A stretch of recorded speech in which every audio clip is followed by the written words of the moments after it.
Disclaimer. Gold Class is an urban Kannada podcast presented in a natural blend of Kannada and English. If you prefer content exclusively in Kannada, this may not be the format for you. We invite you to watch and enjoy the show at your convenience. Gold class ಒಂದು urban Kannada podcast. ಈ ಕಾರ್ಯಕ್ರಮವನ್ನು ಕನ್ನಡ ಮತ್ತು English ಭಾಷೆಗಳ ಸಹಜ ಮಿಶ್ರಣದಲ್ಲಿ ಪ್ರಸ್ತುತಪಡಿಸಲಾಗುತ್ತದೆ. ನೀವು ಸಂಪೂರ್ಣವಾಗಿ ಕನ್ನಡದಲ್ಲೇ ಕಾರ್ಯಕ್ರಮವನ್ನು ನಿರೀಕ್ಷಿಸುತ್ತಿದ್ದರೆ ಈ ಶೈಲಿ ನಿಮ್ಮ ನಿರೀಕ್ಷೆಗೆ ಹೊಂದಿಕೆಯಾಗದಿರಬಹುದು. ನಿಮ್ಮ ಅನುಕೂಲಕ್ಕೆ ತಕ್ಕಂತೆ ಕಾರ್ಯಕ್ರಮವನ್ನು ವೀಕ್ಷಿಸಿ, ಆನಂದಿಸಿ. ಹೂ ಇಸ್ ಕೃಷ್ಣ? ರಾಮನಿಗೆ ಆದರ್ಶವೇ ಧರ್ಮವಾಯಿತು, ಕೃಷ್ಣನಿಗೆ ಧರ್ಮವೇ ಆದರ್ಶ ಆಯ್ತು. ಇಬ್ರು ಒಂದೇ ಅವತಾರ. ರಾಮನ ಲಿಟ್ರಲಿ ದೇವ್ರ ತರ ನೋಡ್ಬಿಟ್ರು, ಕೃಷ್ಣನ್ನ ಮೋರ್ ಆಫ್ ಎ ಮನುಷ್ಯನ ತರ ನೋಡ್ಬಿಟ್ರು, ಆಸ್ ಎ ಫ್ರೆಂಡ್ ತರ ಅಂತಾನೆ ನೋಡ್ಬಿಟ್ರು. ನನಗೆ ಇಷ್ಟ ದೈವ ಕೃಷ್ಣ, ಹಾಗಂತ ರಾಮನ ನಾನು ಕಡೆಗಣಿಸಕ್ಕಾಗಲ್ಲ. ರಾಮನು ಯಾಕಂದ್ರೆ ಎರಡು ಅವತಾರದ ಉದ್ದೇಶನೇ ಬೇರೆ. ಮಹಾಭಾರತದಲ್ಲಿ ಒಂದು ಉಕ್ತಿ ಪದೇ ಪದೇ ಪದೇ ಪದೇ ಬರ್ತಾನೆ ಇರುತ್ತೆ. ಕುಂತಿ ಕೈಯಲ್ಲಿ ಹೇಳಿಸಿದ್ದಾರೆ, ವಿದುರನ್ ಕೈಯಲ್ಲಿ ಹೇಳಿಸಿದ್ದಾರೆ, ಕರ್ಣ ಕೂಡ ಹೇಳ್ತಾನೆ, ಯಥೋ ಕೃಷ್ಣ ಸತೋ ಧರ್ಮ, ಯಥೋ ಧರ್ಮ ತಥೋ ಜಯ ಅಂತ. ಕೃಷ್ಣ ನೀಡಿದಂತಹ ವಿಶ್ವರೂಪ ಅರ್ಜುನನಿಗೆ ಮಾತ್ರ ನೀಡಿ, ಇನ್ಯಾರೂ ಕಾಣಿಸ್ಲಿಲ್ಲ. ಅದು ಅರ್ಜುನನ ಅಂತರಂಗದಲ್ಲಾದಂಥ ವಿಚಾರ. ಆ ಒಂದು ವಿಶ್ವರೂಪವನ್ನ ಸಂಜಯ ಕೂಡ ನೋಡಿದ. ಅವಾಗ ಭರತಖಂಡ ಅಂದ್ರೆ ಇವತ್ತಿನ ಭಾರತ ಅಲ್ಲ, ಅವಾಗ ಭರತಖಂಡ ಅಂದ್ರೆ parts of Russia, Eurasia, Indonesia ತನಕ, ಪಾರ್ಟ್ಸ್ ಆಫ್ ಚೈನಾ ಆಲ್ಸೋ. ಅಷ್ಟನ್ನು ಆಳ್ತಿದ್ದಂಥವನು ಜರಾಸಂಧನಿಗೆ ಇಲ್ಲಿ ಹತ್ಕೊಂಡಿದೆ. ನನ್ನ ಅಳಿಯನ್ನ ಸಂಹಾರ ಮಾಡ್ದ, ನನ್ನ ಇಬ್ಬರು ಹೆಣ್ಮಕ್ಕಳನ್ನು ವಿಧವೆಯರನ್ನ ಮಾಡಿದಾನ ಕೃಷ್ಣ, ಅವನು ನಾನು ಬಿಡಲ್ಲ. ಇಡೀ ವಿಶ್ವದ ಇತಿಹಾಸ, ಭವಿಷ್ಯ ಯಾವುದನ್ನೇ ಲೆಕ್ಕಕ್ಕೆ ತಗೊಂಡ್ರು ಕೃಷ್ಣ ಅಂತಹ ವ್ಯಕ್ತಿ, ಆ ವ್ಯಕ್ತಿತ್ವ ಮತ್ತೊಂದು ಬರೋಕ್ಕೆ ಸಾಧ್ಯನೇ ಇಲ್ಲ. ಹಾಯ್, ಹಲೋ, ನಮಸ್ಕಾರ. ನನ್ನ ಸ್ಟೈಲಲ್ಲಿ ನಮಸ್ಕಾರ ಗುರು. ನಾನು ನಿಮ್ಮ Mayura Raghavendra. Welcome to gold class.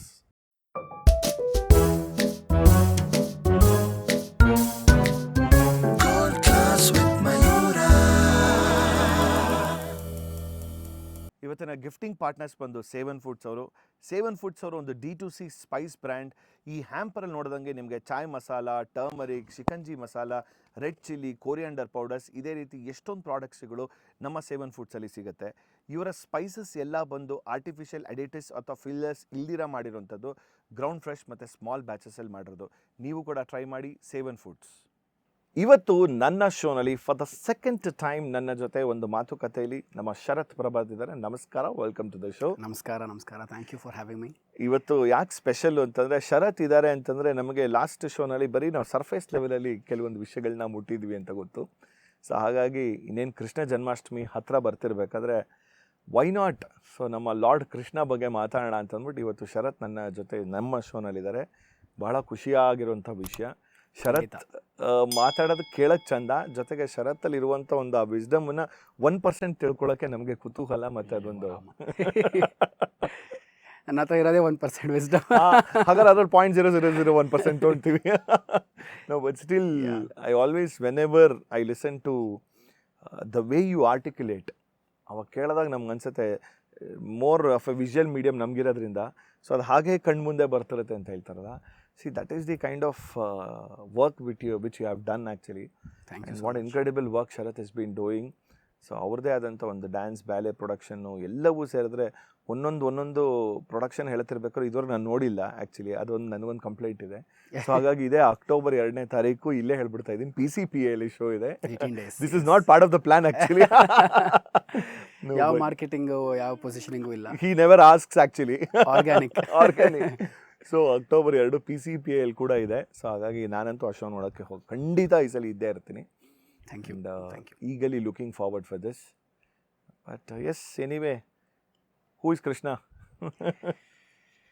Krishna Janmashtami is around the corner. Krishna ಅನ್ನೋ ಒಂದು ಹೆಸರು ಕೇಳಿದ ತಕ್ಷಣ ಕೃಷ್ಣ ಎನ್ನಲು ಕಷ್ಟವೆಲ್ಲವೂ ಪರಿಹಾರವಾಯಿತು ಅಂತ ದಾಸರು ಹೇಳ್ತಾರೆ. ಒಂದು ವ್ಯಕ್ತಿತ್ವ, ಒಂದು ಶಕ್ತಿ, ಅದರ ಬಗ್ಗೆ ಮಾತಾಡೋದಕ್ಕೆ ಒಂದು ಜನ್ಮನೂ ಸಾಲದು. ಹೇಗೆ ಆ ಕೃಷ್ಣನನ್ನು ಈ 1 ಗಂಟೆ, 1.25 ಗಂಟೆ, 1.5 ಗಂಟೆ ಪಾಡ್ಕಾಸ್ಟ್ ಒಳಗೆ ಅವನನ್ನು ಹಿಡಿಯೋಕ್ಕೆ ಆಗುತ್ತೋ ನೋಡೋಣ. ಯಾಕಂದರೆ ಅವನ್ನ ಹಿಡಿಯೋದಕ್ಕೆ ಭಾಗವತದಲ್ಲಿ ಒಂದು ಕತೆ ಬರುತ್ತೆ. ಯಶೋದೆ ತುಂಬ ತರಲೆ ಮಾಡ್ತಿದ್ದ ಕೃಷ್ಣ ಅಂತ ಹೇಳಿ ಒಂದು ಹಗ್ಗ ತೊಗೊಂಡು ಅವನನ್ನು ಕಟ್ಟಬೇಕು ಅಂತ. ಅಂದರೆ ಇಮ್ಯಾಜಿನ್ ಮಾಡಿ, ಬ್ರಹ್ಮಾಂಡ ಸೃಷ್ಟಿಯಾಗಿರೋದು ಬ್ರಹ್ಮನಿಂದ, ಆ ಬ್ರಹ್ಮ ಹುಟ್ಟಿರೋದು ಇವನ ನಾಭಿಯಿಂದ. ಆ ನಾಭಿಯ ಸುತ್ತ ನಾನು ಕಟ್ತೀನಿ ಹಗ್ಗ ಅಂತ ಯಶೋದೆ ಹೋದರೆ ಎಷ್ಟೇ ಕಷ್ಟಪಡ್ತಿದ್ಲು, ಆ ಹಗ್ಗ ಅಷ್ಟೇ ಕಮ್ಮಿ ಆಗ್ತಾ ಹೋಯಿತು ಅಂತ. ಕೃಷ್ಣನ ಹಿಡಿಯೋಕ್ಕೆ ಸಾಧ್ಯ ಇಲ್ಲ ಅಂತ. ಅಂಥ ಕೃಷ್ಣನನ್ನು ನಾವು ನಮ್ಮ ಮಾತಿನಲ್ಲಿ ಹಿಡಿಯುವಂತಹ ಒಂದು ಸಾಹಸ ಕೈ ಹಾಕ್ತಾ ಇದ್ದೀವಿ ಅನ್ನೋದು ಫೂಲಿಶ್ನೆಸ್ ಅದು. ಆದರೂ ಕೂಡ ಪ್ರಯತ್ನ. ಯಾಕಂದರೆ ಭಕ್ತಿಯಿಂದ ಏನು ಮಾಡಿದ್ರೂ ಒಪ್ಕೋತಾನವನು. ಹೌದು, ಭಕ್ತಿಯಿಂದ ನಾವು ಏನೇ ಕೊಟ್ಟರು, ಏನೇ ಅಂದರೆ ನಿಂದಾಸ್ತುತಿಗಳನ್ನು ಮಾಡಿದ್ರೂ ಒಪ್ಕೊಳ್ಳುವಂತಹ ಮಹಾನ್ ದೈವ, ಮಹಾನ್ ವ್ಯಕ್ತಿತ್ವ ಆ ಕೃಷ್ಣ, ಮಹಾನ್ ಶಕ್ತಿ. ನಮ್ಮ ಸನಾತನದಲ್ಲಿ ನಿಂದಾಸ್ತುತಿ ಮಾಡೋದೇ ಒಂದು ಲಕ್ಷಣ, ಅವಲಕ್ಷಣ ಅಲ್ಲ. ಅದು ಒಂದು ಪ್ಯೂರೆಸ್ಟ್ ಫಾರ್ಮ್ ಆಫ್ ಭಕ್ತಿ ಅನ್ನೋದನ್ನು ನಿಂದಾಸ್ತುತಿ ಅಂತ. ನಿಂದಾಸ್ತುತಿ ಅಂದರೆ ಏನು?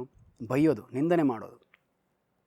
ದಾಸ ಹೇಳ್ತಾರೆ, ನಿನಗಿಂತ ಕುಂದೇನು ನಮ್ಮಮ್ಮ ಜಯಲಕ್ಷ್ಮಿ ಅಂತ. ನಿನಗಿಂತ ಏನು ಕಮ್ಮಿ ಇದ್ದಾಳಪ್ಪ ನನ್ನ ಲಕ್ಷ್ಮಿ ಅಂತ. ಇವತ್ತು ವರಮಹಾಲಕ್ಷ್ಮಿ ಯಾವ ರೀತಿಯಲ್ಲಿ ನನ್ನ ತಾಯಿ ಲಕ್ಷ್ಮೀದೇವಿ ನಿನ್ನಕ್ಕಿಂತ ಕಮ್ಮಿ ಇದ್ದಾಳೆ ನಂಗೆ ತೋರಿಸು. ಮತ್ಸ್ಯಾವತಾರಿ ನೀನಾದರೆ, ನೀನು ಇಡೀ ಅವತಾರವನ್ನೇ ತಾಳದೆ ಮತ್ಸ್ಯಾವತಾರಿಯಾಗಿ ಅವಳ ಕಣ್ಣುಗಳೇ ಮತ್ಸ್ಯದಂತಿದೆ ಅಂತ, ಮೀನಂಥ ಕಣ್ಣುಗಳವಳದು ಅಂತ.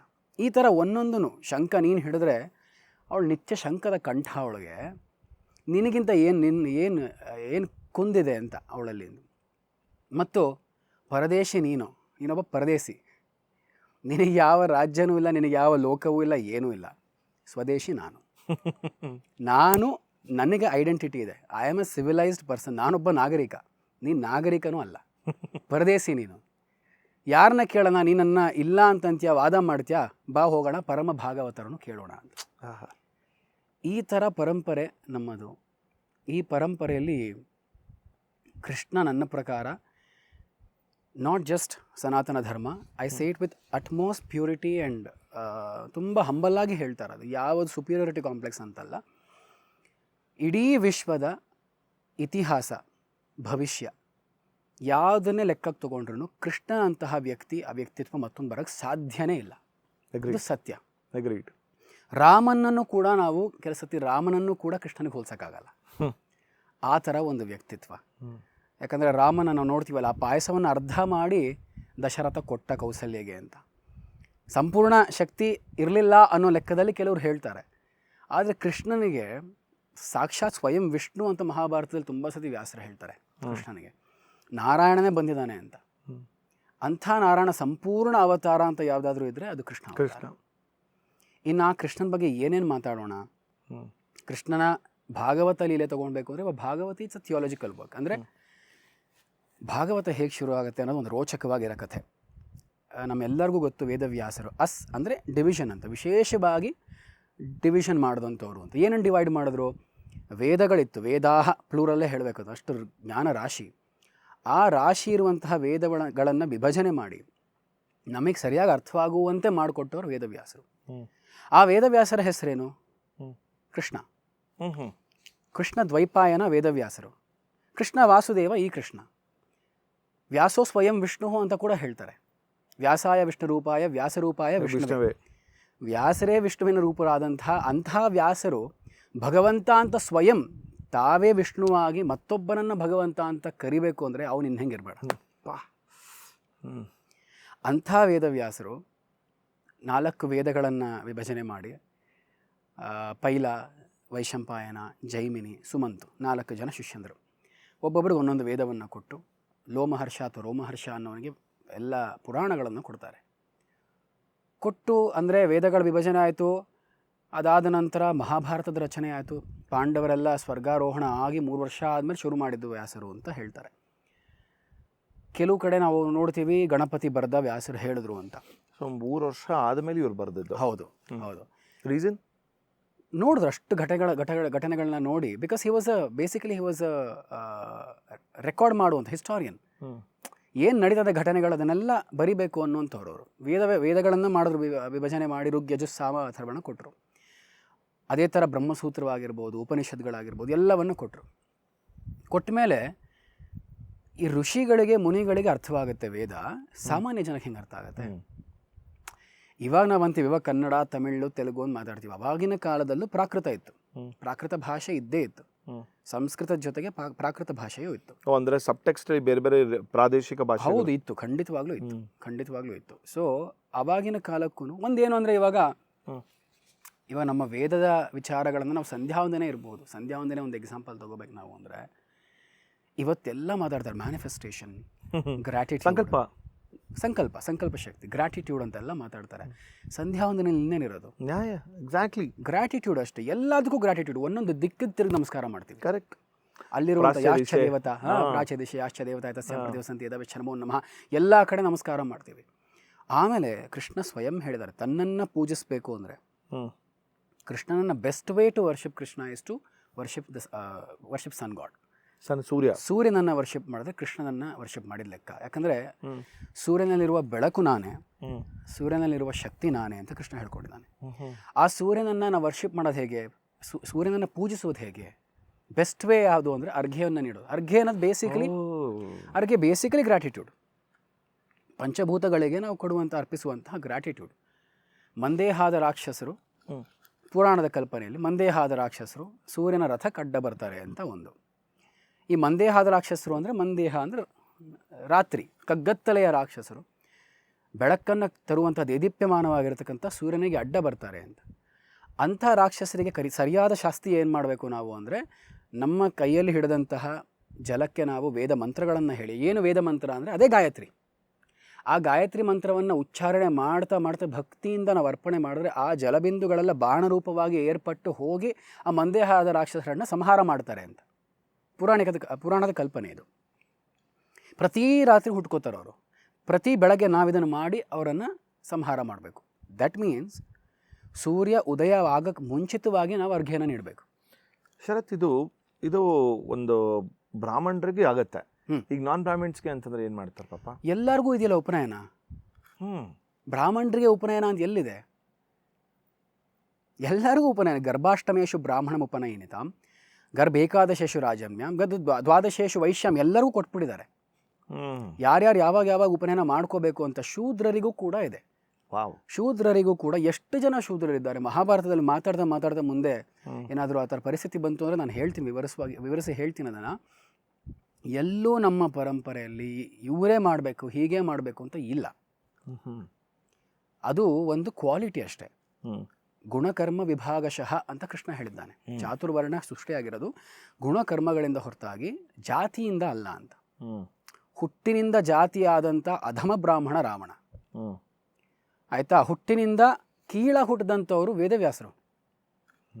ಸ್ಪೆಕ್ಟ್ರಮ್. ವೇದವ್ಯಾಸರು ಸ್ವಯಂ ಹುಟ್ಟಿದ್ಯಾರಿಗೆ? ಒಬ್ಬ ಮತ್ಸ್ಯಗಂಧಿ ಅಂತ ಸತ್ಯವತಿಗೆ ಹುಟ್ಟಿದವರು, ಫಿಶರ್ಮನ್.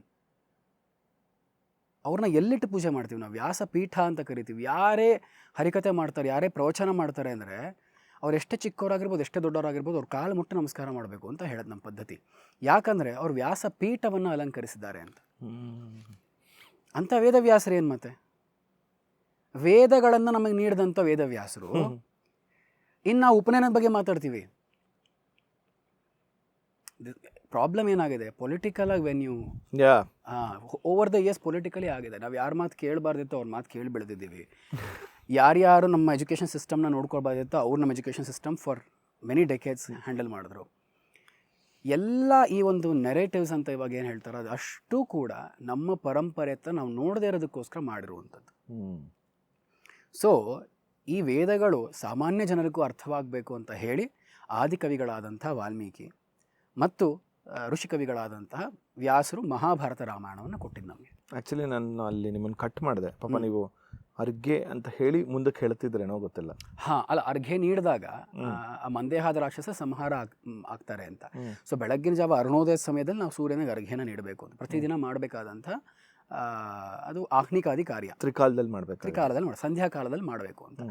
ಅಂದರೆ 3 ಹೊತ್ತು 4 ಹೊತ್ತು ಅಥವಾ 5 ಹೊತ್ತು ಮಾಡ್ಬೋದು ಸಂಧ್ಯಾ ವಂದನೆ. ಆ 5 ಹೊತ್ತು ಕೂಡ ಗ್ರ್ಯಾಟಿಟ್ಯೂಡ್. ಒಂದು ಗ್ರ್ಯಾಟಿಟ್ಯೂಡ್. ಎರಡನೇದು ತುಂಬ ಇಂಪಾರ್ಟೆಂಟ್ ಯಾವುದು ಆಸ್ಪೆಕ್ಟ್ ಅವ್ರ ಸಂಧ್ಯಾ ವಂದನೆಯಲ್ಲಿ ಪ್ರಾಣಾಯಾಮ. ಪ್ರಾಣಾಯಾಮ ಮಾಡಲೇಬೇಕು ಅಂತ ಹೇಳ್ತಾರೆ ಸಂಧ್ಯಾ ವಂದನೆ ಮಾಡುವಾಗ. ಆ ಪ್ರಾಣಾಯಾಮ ಮಾಡೋದ್ರಿಂದ ಇವತ್ತು ಏನು ಹೇಳ್ತಾರೆ, ಕ್ಯಾನ್ಸರ್ ಇರುವವರೆಗೂ ಕೂಡ, ಕ್ಯಾನ್ಸರ್ ಇದ್ದರೂ ಕೂಡ ಆಕ್ಸಿಜನೇಟ್ ಮಾಡಿದ್ರೆ ಬಾಡಿನ ಕ್ಯಾನ್ಸರ್ ಇಂದ ಗುಣ ಆಗ್ಬೋದು ಅಂತ ಹೇಳ್ತಾರೆ. ಸೊ ಈಗ ಆಕ್ಸಿಜನೇಷನ್ ಎಕ್ವಿಪ್ಮೆಂಟ್ಸ್ ಎಲ್ಲ ಬಂದ್ಬಿಟ್ಟಿದೆ.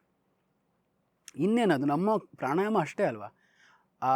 ಕುಂಭಕ ಮಾಡೋದಾಗಲಿ, ಶೂನ್ಯಕ ಆಗಲಿ, ಅಥವಾ ನಾಡಿ ಶೋಧನ ಆಗ್ಬೋದು, ಎಲ್ಲ ಥರ ಏನು ವಿಧವಾದಂತಹ ಪ್ರಾಣಾಯಾಮಗಳು ಏನೇನಿದೆ ಅಷ್ಟು ಪ್ರಾಣಾಯಾಮವನ್ನು ಕೃಷ್ಣನೂ ಮಾಡ್ತಾ ಇದ್ದ, ಪಾಂಡವರು ಮಾಡ್ತಾ ಇದ್ರೆ. ಇದೆಲ್ಲದರ ಅಕೌಂಟು ನಮಗೆ ರಾಮಾಯಣದಲ್ಲೂ ಕೂಡ ಸಿಗುತ್ತೆ. ಇದನ್ನು ಮಾಡಬೇಕು ಅಂತ. ಸೊ ಇಷ್ಟು ಕೊಟ್ಟಂಥ ವೇದವ್ಯಾಸರು ವೇದಗಳಾಯಿತು, ಬ್ರಹ್ಮಸೂತ್ರವಾಯಿತು, ಆಮೇಲೆ ಮಹಾಭಾರತ ರಚನೆ ಮಾಡಿದ್ರು, ಅಷ್ಟಾದಶ ಮಹಾಪುರಾಣಗಳು, ಬಾ 18 ಮಹಾಪುರಾಣಗಳು, 17 ಮಹಾಪುರಾಣಗಳು, 17 ಮಹಾಪುರಾಣಗಳು ಮಾಡಿ ಮುಗಿಸಿದ್ದಾರೆ. ಆದರೂ ಯಾಕೋ ಒಂದು ತವಕ. He's feeling very dissatisfied. ಏನೋ ಕೊರತೆ ಇದೆಯಲ್ಲ, ಯಾಕೋ ನನ್ನಲ್ಲಿ ಏನೋ ಒಂದು I am not feeling complete. ಅದೇ ವೇದವ್ಯಾಸ ಪೂರ್ಣಮದಃ ಪೂರ್ಣಮಿದಂ ಪೂರ್ಣಾತ್ ಪೂರ್ಣಮುದ ಅದೆಲ್ಲ ಹೇಳೋಂಥ ವೇದವ್ಯಾಸರು I am not feeling complete ಅಂತಾರೆ. ಯೋಚನೆ ಮಾಡ್ತಾ ಕೂತಿದ್ದಾರೆ, ಏನು ಮಾಡೋದು, ಯಾಕೆ ನನಗಿದು ಏನೋ ಒಂದು ತೃಪ್ತಿ ಇಲ್ಲ. ಮಹಾಭಾರತ ಮಾಡಿದ್ದೀನಿ, ಅದು ಮಾಡಿದ್ದೀನಿ, ಇದು ಮಾಡಿ ಎಲ್ಲ ಮಾಡಿದ್ದೀನಿ, ಏನೋ ತೃಪ್ತಿ ಇಲ್ಲ ಅಂತ. ಆವಾಗ ವ್ಯಾಸರನ್ನು ಭೇಟಿ ಮಾಡಲಿಕ್ಕೋಸ್ಕರ ನಾರದರು ಬರ್ತಾರೆ. ಇವು ನಾರದ ಅಂದರೆ ಏನು, 2 ಥರ ಅರ್ಥ ಮಾಡ್ಕೋಬೇಕು. ಒಂದು ನಾರಾಯಣ ಜ್ಞಾನವನ್ನು ನೀಡುವವನು ಅಂತ, ದಾಯಕ. ಇನ್ನೊಂದು ನಾರ ಅಂದರೆ ಇನ್ನೊಂದು ಅರ್ಥದಲ್ಲಿ ಅಜ್ಞಾನವನ್ನು ಧ್ವಂಸ ಮಾಡುವಂಥವ್ರು ನಾರದರು ಅಂತ. ಇದಕ್ಕೊಂದು ಅದ್ಭುತವಾದಂಥ ಒಂದು ಇಂಟರ್ಪ್ರಿಟೇಷನ್ ಬನ್ನಂಜೆ ಗೋವಿಂದಾಚಾರ್ಯರು ಕೊಡ್ತಾರೆ. ನಾರದ ಅಂದರೆ ಏನು ಅಂತ. ಸಾಮಾನ್ಯವಾಗಿ ನಮ್ಮ ಪುರಾಣದಲ್ಲಿ, ಇತಿಹಾಸದಲ್ಲೆಲ್ಲ ನಾವು ನೋಡ್ತೀವಿ, ಯಾರೇ ಏನೇ ಕಷ್ಟಕ್ಕೆ ಸಿಕ್ಕಾಕೊಂಡಾಗ ನಾರದರು ಹೋಗ್ತಾರೆ, ಏನೋ ಒಂದು ಐಡಿಯಾ ಕೊಡೋಕ್ಕೆ, ಏನೋ ಲೋಕ ಕಲ್ಯಾಣಕ್ಕೋಸ್ಕರ ಏನೋ ಒಂದು ಐಡಿಯಾ ಕೊಡೋಕ್ಕೆ ಹೋಗ್ತಾರೆ. ಸೊ ಧರ್ಮಯುತವಾದಂಥ ಐಡಿಯಾ, ಆ ಧರ್ಮಯುತವಾದಂಥ ಐಡಿಯಾ ಪರ್ಸಾನಿಫಿಕೇಷನ್ ಆಗಿರೋ ನಾರದರ ರೂಪದಲ್ಲಿ. ಆ ನಾರದ ಯಾರು ಅಂದರೆ ಅದೇ ಇಂಟ್ಯೂಷನ್ ಅಂತಾರೆ. Narada is nothing but intuition. ನೀವು ಧಾರ್ಮಿಕವಾಗಿದ್ದರೆ ನಿಮಗೆ ಧಾರ್ಮಿಕವಾದಂಥ ಹೊಳವು, ಆ ಹೊಳವು ಒಂದು ಬರುತ್ತಲ್ಲ, ಒಂದು ಡಿವೈನ್ ಫ್ಲ್ಯಾಶ್, ಆ ಫ್ಲ್ಯಾಶ್ ಇಸ್ ನಾರದರು ಅಂತ. ವೇದವ್ಯಾಸರು ಕಷ್ಟದಲ್ಲಿ ಸಿಲುಕಿದ್ದ, ವೇದವ್ಯಾಸರಿಗೆ ಕಷ್ಟವಾ ಅಂಥ ವೇದವ್ಯಾಸರು ನನಗೆ ಯಾಕೋ ತೃಪ್ತಿ ಇಲ್ಲ ಅಂತ ಕೂತಿದ್ದಾಗ ನಾರದರು ಬಂದು, ಏನಕ್ಕೆ ತೃಪ್ತಿ ಇಲ್ಲ ಅಂತ ನನಗೆ ಗೊತ್ತು, ನಿಮಗೆ ನೀವೆಲ್ಲ ಮಾಡಿದ್ದೀರ ಕೆಲಸ, ನಿಮ್ಮ ಕೈಲಾಗೋದು ಒಂದೇ ಒಂದು ಕೆಲಸ ನೀವು ಮಾಡಬೇಕು. ಆ ಒಂದು ಕೆಲಸ ಮಾಡಿದ್ರೆ ನಿಮಗೆ ಆ ತೃಪ್ತಿ, ನೀವು ಯಾವ ತೃಪ್ತಿಯನ್ನು ನೀವು ಇವಾಗ ಅಪೇಕ್ಷಿಸ್ತಿದ್ದೀರಿ, ಆ ತೃಪ್ತಿ ನಿಮಗೆ ಸಿಗುತ್ತೆ. ಏನದು? ಅದೇ ಪಿಬತಾ ಭಾಗವತಂ ರಸಮಾಲಯಂ, ಭಾಗವತ ಅನ್ನುವಂಥ ರಸದ ಸೇವನೆ. ನೀವು ಭಾಗವತವನ್ನು ನೀವು ರಚನೆ ಮಾಡಬೇಕು. ಭಾಗವತ ಏನು ಅಂದರೆ ಭಾ ಅನ್ನೋದಕ್ಕೆ ಮಧ್ವಾಚಾರ್ಯರು ತಮ್ಮ ಯಮಕ ಭಾರತದಲ್ಲಿ 28 ಅರ್ಥಗಳು ಕೊಡ್ತಾರೆ. ಭಾ, ಆ ಶ್ಲೋಕ ಹೇಗಿರೋದು ಅಂದರೆ ಭಾ ಭಾ ಭಾ ಭಾ ಭಾ ಭಾ ಭಾ ಭಾ ಭಾ ಭಾ ಭಾ ಭಾ ಭಾ ಭಾ ಭಾ. ಕೆಲವರು 8 into 4 32 ಅಂತಲೂ ಅಂತಾರೆ, ಕೆಲವು 28 ಅಂತಾರೆ. ಭಾ ಭಾ 7 into 4. ಇಡೀ ಶ್ಲೋಕ ಭಾ ಅಷ್ಟೇ, ಬರೀ ಭಾ ಅಷ್ಟೇ ಶ್ಲೋಕ. ಒಂದೊಂದು ಭಾಗ ಒಂದೊಂದು ಅರ್ಥ ಕೊಡ್ತಾರೆ. ಆ ಎಲ್ಲ ಅರ್ಥಗಳನ್ನು ಸೂಚಿಸುವಂತಹ ಏಕೈಕ ಅವತಾರ ಯಾವುದಿದ್ರೆ ಅದು ಕೃಷ್ಣ. ಅದು 28 ಆಗುತ್ತೆ, 32 2 ಥರನೂ ಆಗುತ್ತೆ. ಸೊ ಎಲ್ಲದಕ್ಕೂ ಆ ಎಲ್ಲ ಅರ್ಥ, ಒಂದಕ್ಕೆ ಪ್ರಭಾ ಅಂತ ಹೇಳ್ತಾರೆ, ಒಂದಕ್ಕೆ ಭಗವಂತ ಅಂತ ಹೇಳ್ತಾರೆ, ಒಂದಕ್ಕೆ ಜ್ಞಾನ ಅಂತ ಹೇಳ್ತಾರೆ, ಅಖಂಡ ಬ್ರಹ್ಮಚರ್ಯ, ಈ ಥರ ಒಂದೊಂದು ಅರ್ಥಗಳು. ಈ ಎಲ್ಲ ಅರ್ಥಗಳನ್ನು ಸೂಚಿಸುವಂಥ ಏಕೈಕ ಅವತಾರ ಯಾವುದಾದ್ರೆ ಅದು ಕೃಷ್ಣ. ಅವನ ಥಿಯೋಲಾಜಿಕಲ್ ಅಂದರೆ ಮಹಾಭಾರತ ಕೊಟ್ಟಿದ್ದೀರಿ, ಖಿಲ ಮಹಾಭಾರತ ಅಂತ ಹರಿವಂಶ ಆಗಿದೆ. ಆದರೆ ಕೃಷ್ಣನ ಲೈಫ್ ಟೈಮ್ ಅಡ್ವೆಂಚರ್ಸ್, ಆ ಹರಿವಂಶದಲ್ಲಿ ವಿಷ್ಣು ಪರ್ವ ಅಂತ ಒಂದು ಬರ್ತದೆ, ಕೃಷ್ಣನ ಅಡ್ವೆಂಚರ್ಸ್ ಹೇಳ್ತಾರೆ. ಭಾಗವತಕ್ಕೆ ಸೂಕ್ತವಾಗಿದೆ, ಆದರೂ ಭಾಗವತ ರಚನೆ ಮಾಡಲೇಬೇಕು ಅಂತ. ನಂಗೆ ಇದರಲ್ಲಿ 2 ವಿಷಯ ಒಂದೇನು ಬಂತು ಅಂದರೆ, ಒಂದು always Narada is always portrayed in a misconception ವೇಲಿ ಅಂತ ಅನ್ಕೊಂತಾರೆ. ಅಂದರೆ ಸಮನ್ ಲೈಕ್ ಫಿಟ್ಟಿಂಗ್ ಇಡೋದು, ತಂದು ಹಾಕುವಂಥ ಕೆಲಸ ಅಂತ. Actually clearly he is a messenger between Vishnu and to the people. ಅಂದರೆ is a direct messenger of Vishnu. Because ಹೆಸರಲ್ಲೇ ನೀವು ಹೇಳ್ದಂಗೆ ನಾರಾಯಣ ಅಂತ ಅಂದ್ಕೊಂಡು ಬರ್ತಿದ್ದಾನೆ ಅಂತಂದರೆ ಅವನು ಮಾಡೋವಂಥ ಲೀಲೆಗಳನ್ನ ಇವನ ಮೂಲಕ ಹೇಳೋವಂಥದ್ದು, ಅದು ಒಂದು. ಆ್ಯಂಡ್ ಸೆಕೆಂಡ್ಲಿ, ಈ ನಾರದ ಬಂದು ಎವ್ರಿಥಿಂಗ್ ನೋಡಿದ್ರೆ, ನಾವು ಯಾವುದೇ ಕಥೆಗಳು ನೋಡಿದ್ರು ಕೂಡ ಆ ಮೂಲಕ್ಕೆ ಬಂದು ನಾರದ ಹೇಳಿರೋದ್ರಿಂದನೇ ಆ ಎನ್ಲೈಟ್ಮೆಂಟ್ ಆರ್ ದಟ್ ಐಡಿಯೇಷನ್ ಎಲ್ಲೋ ಒಂದು ಕಡೆ ಅದಾಗಿರೋಂಥದ್ದು ಬಿಕಾಸ್ ಆಫ್ ಹಿಮ್ ಓನ್ಲಿ ಅಂತಲೇ ಇರುತ್ತೆ. ಅವ್ರು probably directly Hi is the main reason. Yeah, that is intuition. That's intuition. Wow. So ಅಂದರೆ ನೀವು ಅಬ್ಸರ್ವ್ ಮಾಡಿ, ಇವಾಗ ಹಿರಣ್ಯಕಶ್ಯಪಿಗೆ ಹೋಗಿ ನೀನು ಈ ಥರ ಮಾಡು, ನೀನು ಈ ಥರ ಒಂದು ತಪಸ್ ಮಾಡು, ಅದು ಮಾಡೋದ್ರಿಂದ ನೀನು ಈಶ್ವರನಾಗ್ತೀಯ ಅಂತ. ಒಬ್ಬ ಅಧರ್ಮಿಗೆ ಅಧರ್ಮಯುತವಾದಂಥ ಇಂಟ್ಯೂಷನ್ನೇ ಬರುತ್ತೆ. ಅಗ್ರೀಡ್.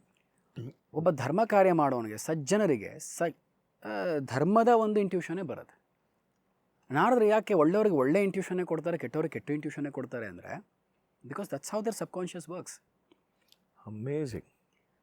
ಸೊ ಈ ನಾರದ್ರು ಹೋಗಿ ವೇದವ್ಯಾಸರು ಹೇಳ್ತಾರೆ, ನೀವು ಭಾಗವತ ರಚನೆ ಮಾಡಬೇಕು ಅಂದರೆ, ಕೃಷ್ಣನ ಜನ್ಮ ಯಾವ ರೀತಿ ಆಯಿತು, ಕೃಷ್ಣನ ಆ ಬಾಲ್ಯ ಹೇಗಿತ್ತು, ಪೌಗಂಡ ವಯಸ್ಸಿಗನಾದಂಥ ಕೃಷ್ಣ ಯಾವ ಥರ ಇದ್ದ, ಆಮೇಲೆ ಟೀನೇಜ್ ಬಂದಂಥ ಕೃಷ್ಣ ಹೇಗಿದ್ದ, ಕೃಷ್ಣನ connection from his birth, before his birth actually, till Mahabharata. ಆ ಕನೆಕ್ಷನ್ ಮಿಸ್ ಆಗ್ತಾ ಇದೆ. ಆ ಕನೆಕ್ಷನನ್ನು ಯಾವಾಗ ಮಾಡ್ತಿರೋ ಆವಾಗ ನಿಮಗೆ ತೃಪ್ತಿ ಸಿಗುತ್ತೆ. ಇಲ್ಲಿ ಒಂದು ಕತೆ ಬರುತ್ತೆ ಭಾಗವತದಲ್ಲಿ, ಏನಂತಹ ರೋಚಕವಾದಂಥ ರೋಮಾಂಚನ ನೀಡುವಂಥ ಕತೆ. ನಾರದರು ಸಂಚಾರಿಗಳು, ತ್ರಿಲೋಕ ಸಂಚಾರಿಗಳು ಸಂಚಾರ ಮಾಡ್ತಾ ಇರ್ತಾರೆ. ಮಾಡುವಾಗ ಬೃಂದಾವನದಲ್ಲಿ ಒಬ್ಬ ತುಂಬ ಚೆನ್ನಾಗಿರುವಂತಹ ಕನ್ಯೆನೇ ಅಂದ್ಕೊಳ್ಳೋದು. ಅವಳು ಅಳ್ತಾ ಇರ್ತಾಳೆ.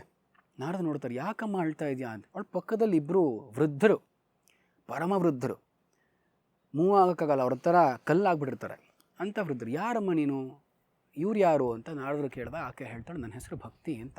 ಭಕ್ತಿ ಆಯಿತಾ, ಕನ್ಯೆ ಚಿರಯೌವನ, ಭಕ್ತಿಗೆ ಯಾವಾಗಲೂ ಚಿರಯೌವನ, ನನ್ನ ಹೆಸರು ಭಕ್ತಿ. ಮತ್ತು ಭಕ್ತಿ ಇವರಿಬ್ರು ಯಾರು ಅಂದರೆ ಇದು ಜ್ಞಾನ, ಇದು ವೈರಾಗ್ಯ ಅಂತ.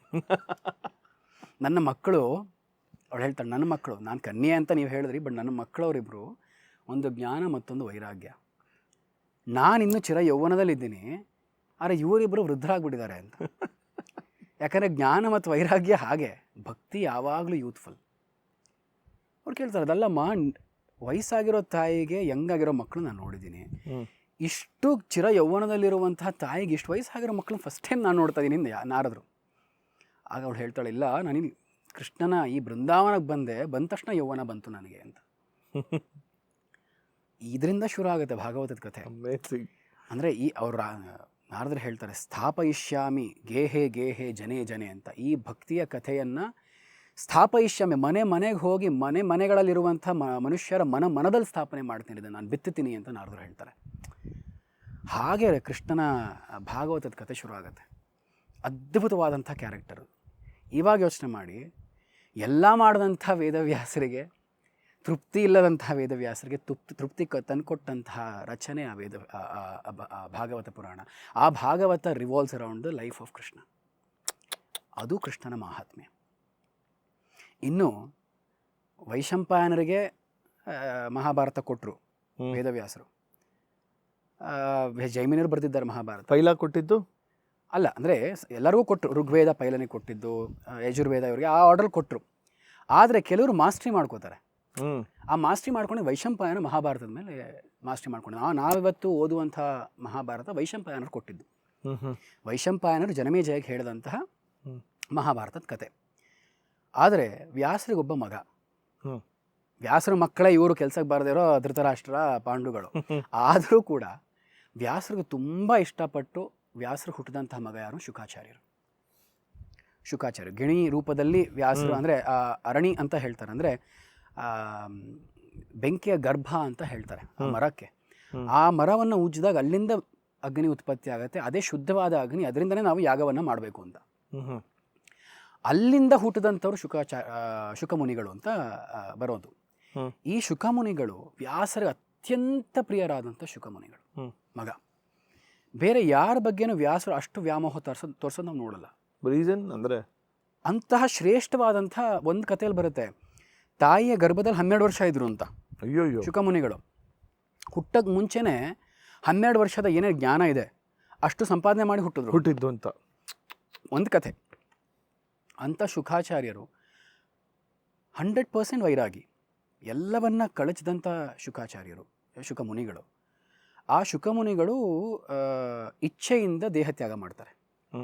ಇಚ್ಛೆಯಿಂದ ದೇಹ ತ್ಯಾಗ ಮಾಡಿದಾಗ ಇಡೀ ಹಿಮಾಲಯ ಪರ್ವತದತ್ತ ಪೂರ್ತಿ ಪ್ರತಿಧ್ವನಿಸ್ತಿತ್ತು ವೇದವ್ಯಾಸರ ಶೋಕ ಅಂತ ಹೇಳ್ತಾರೆ. ಶುಕ ಅಂತ ಶೋಕದಿಂದ ಕೂಗಿದ್ರು ವೇದವ್ಯಾಸರು ಅಂತ. ಶುಕ ಹೋಗ್ತಾ ಇದ್ದಾನೆ ಮೇಲೆ ಅಂತ ನೋಡಿ ಅಳ್ತಾ ಕೂಗಿದ್ರು ವೇದವ್ಯಾಸರು ಅಂತ. ಅಂತಹ ವ್ಯಾಮೋಹ. ತಮ್ಮ ಮೊಮ್ಮಕ್ಕಳು ಹೊಡೆದಾಡಿ ಕುರುಕ್ಷೇತ್ರದಲ್ಲಿ ಸತ್ರು ಅಂಥ ವ್ಯಾಮೋಹವನ್ನು ತೋರಿಸದೇ ಇರುವಂಥ ವೇದವ್ಯಾಸರು ತನ್ನ ಏಕೈಕ ಒಬ್ಬ ಮಗ ಶುಕಮುನಿ, ಆತ ತನ್ನ ದೇಹ ತ್ಯಾಗ ಮಾಡಿದಾಗ ಅಳ್ತಾರೆ ವೇದವ್ಯಾಸರು. ಅಂಥ ಶುಕನಿಗೆ ಪ್ರತ್ಯೇಕವಾಗಿ ಸ್ಪೆಷಲ್ಲಾಗೆ ವೇದವ್ಯಾಸರು ತುಂಬ ಪ್ರೀತಿಯಿಂದ ಕೊಟ್ಟಿದ್ದು ಈ ಭಾಗವತವನ್ನು.